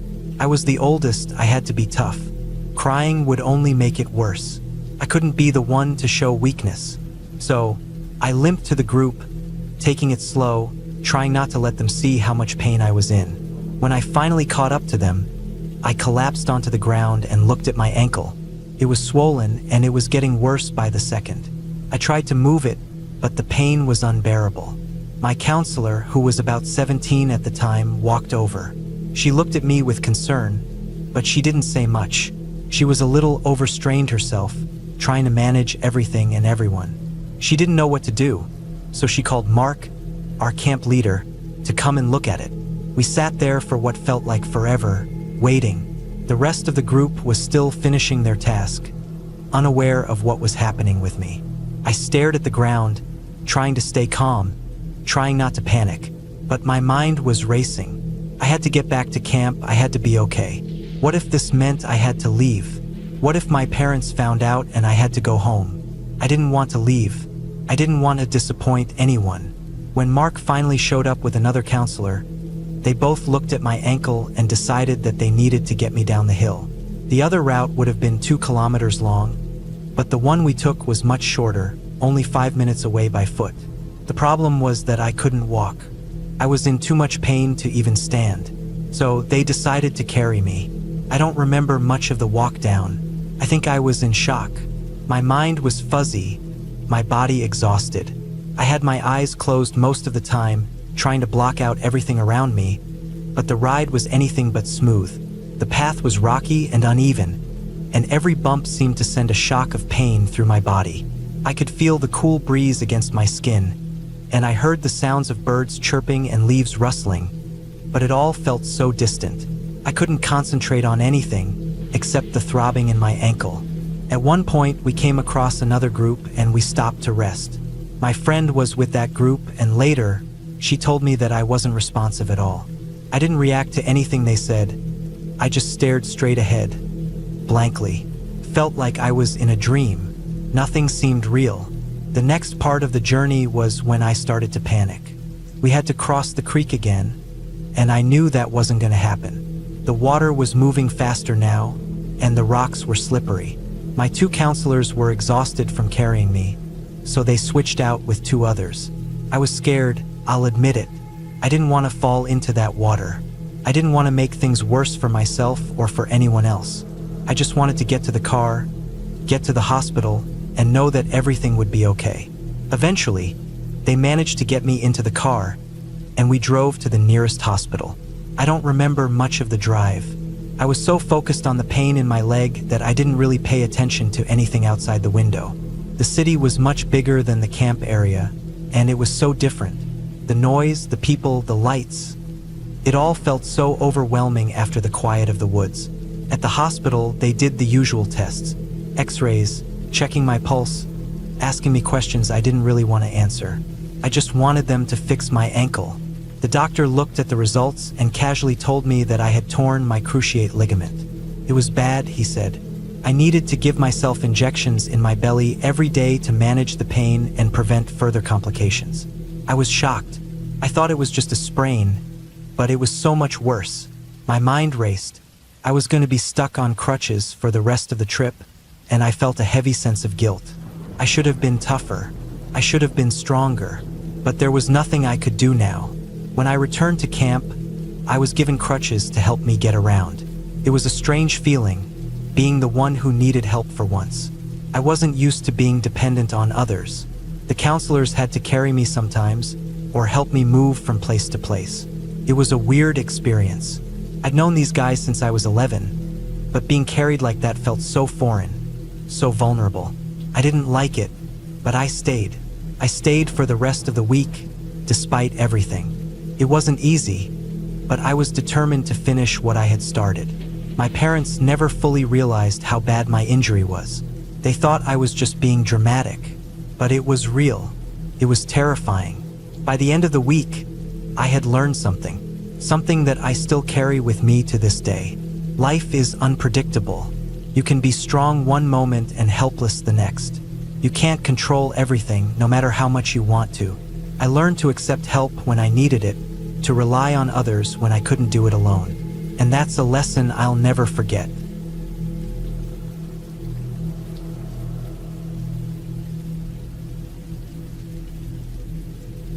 I was alone in the woods. Nothing unusual for me, really.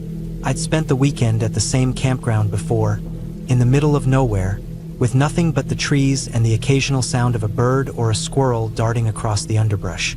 It was supposed to be a peaceful trip, just me and the wilderness for a few days to get away from everything. The kind of place where you can let your guard down, forget the noise of the world, and just be. The campsite was nestled in a quiet valley, surrounded by tall pines and thick underbrush, with a stream running just beyond the trees. I had set up my tent near a clearing, away from the main trail. I didn't mind the isolation. It gave me peace of mind, the kind of peace you can only find when you're far from civilization, where there are no people and no distractions, just the sounds of nature. The sun was low in the sky when I arrived, casting long shadows across the forest floor. I spent the evening collecting firewood and getting everything ready for the night. As the light faded and the fire grew, I cooked a simple meal, sitting close to the warmth of the flames. It was quiet, too quiet. You know, that kind of silence where the sounds of nature seem distant, like they're not quite there? It was one of those nights. No rustling in the trees, no chirping of crickets, just the crackle of the fire. I sat there watching the flames dance and shift, and I felt that nagging sensation at the back of my mind, the kind you get when something feels off, even if you can't place what it is. It wasn't the first time I had spent a night alone in the woods, but this time felt different. Maybe it was the stillness of the place, the way the forest seemed to be holding its breath. Or maybe it was the fact that I was alone, really alone, for the first time in a long while. I shook the feeling off, thinking I was just being paranoid. After eating, I decided to take a walk. It had been a while since I'd gotten out to explore the area. My mind was restless, and a walk always seemed to clear things up. I grabbed my flashlight and a jacket, and I set off down the narrow trail that led away from the campsite. The air had a chill to it, a crispness that made me pull my jacket tighter around my shoulders.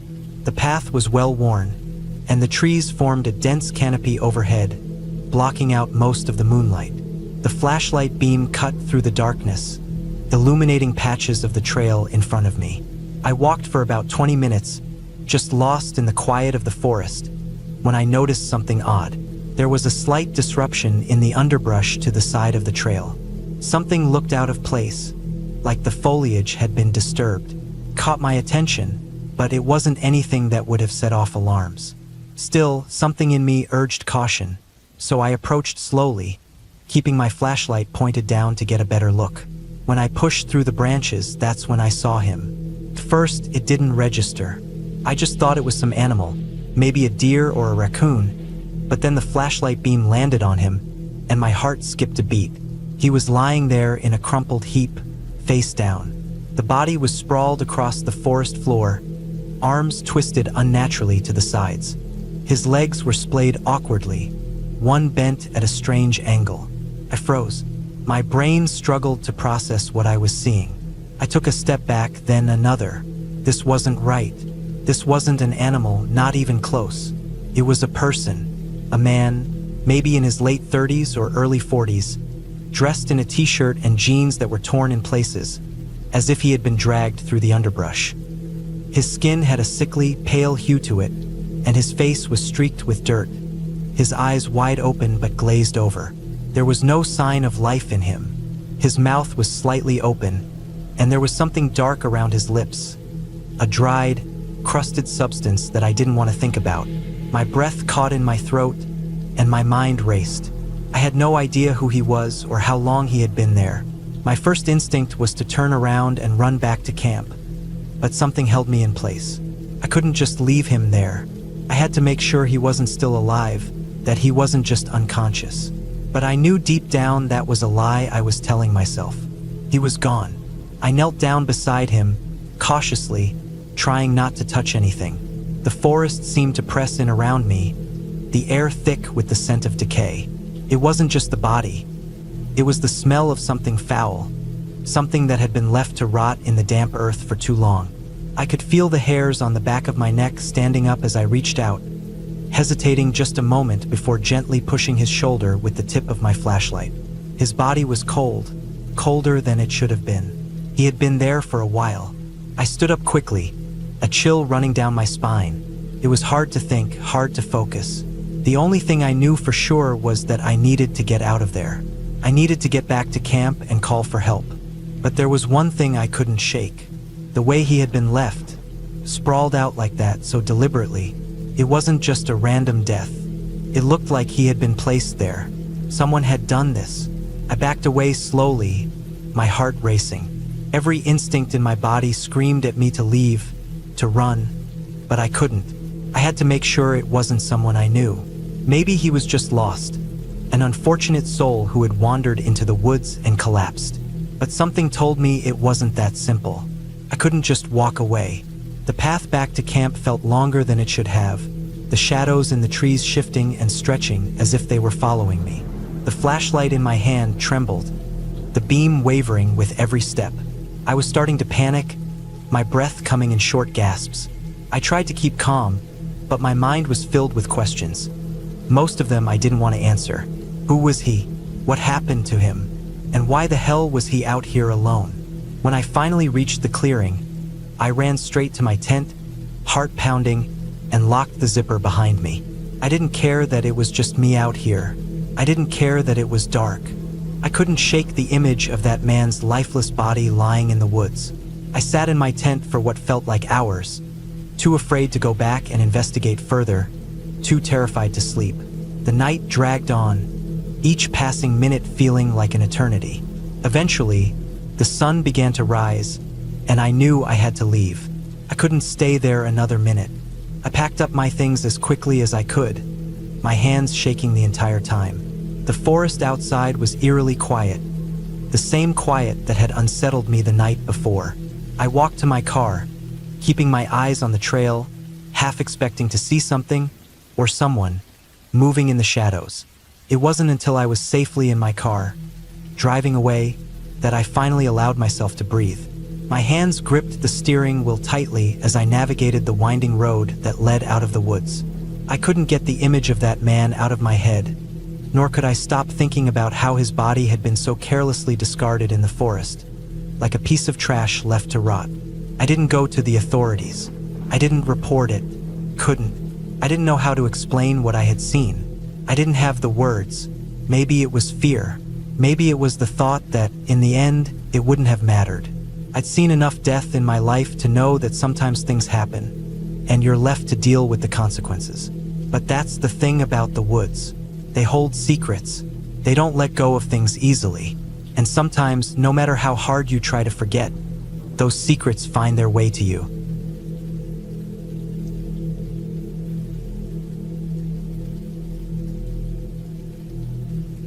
Camping was something my family did every summer when I was growing up. It wasn't a question of if we were going, just a matter of where. We'd load up the car with tents, tarps, coolers, food bins, sleeping bags, and whatever else my parents decided we needed that year. Sometimes it was Virginia Beach, sometimes Westmoreland, which I always dreaded. It had these swampy parts, bugs the size of your thumb, and it just smelled like hot plastic and mildew all the time.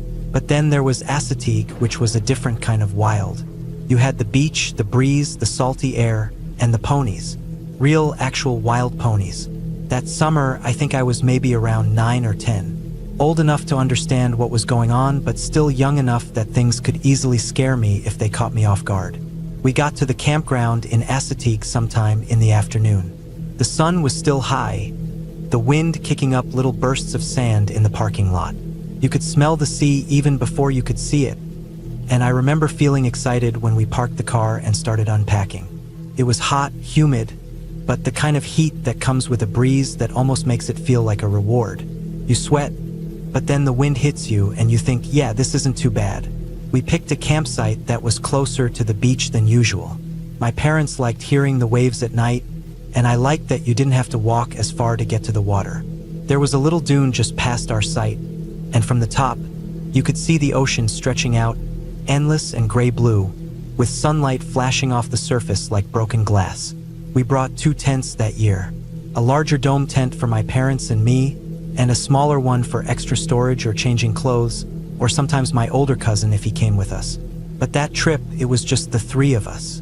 We set up the main tent closer to the trees and the smaller one maybe 30 or 40 feet away, near where the sandy path dipped toward the beach. The day was pretty uneventful.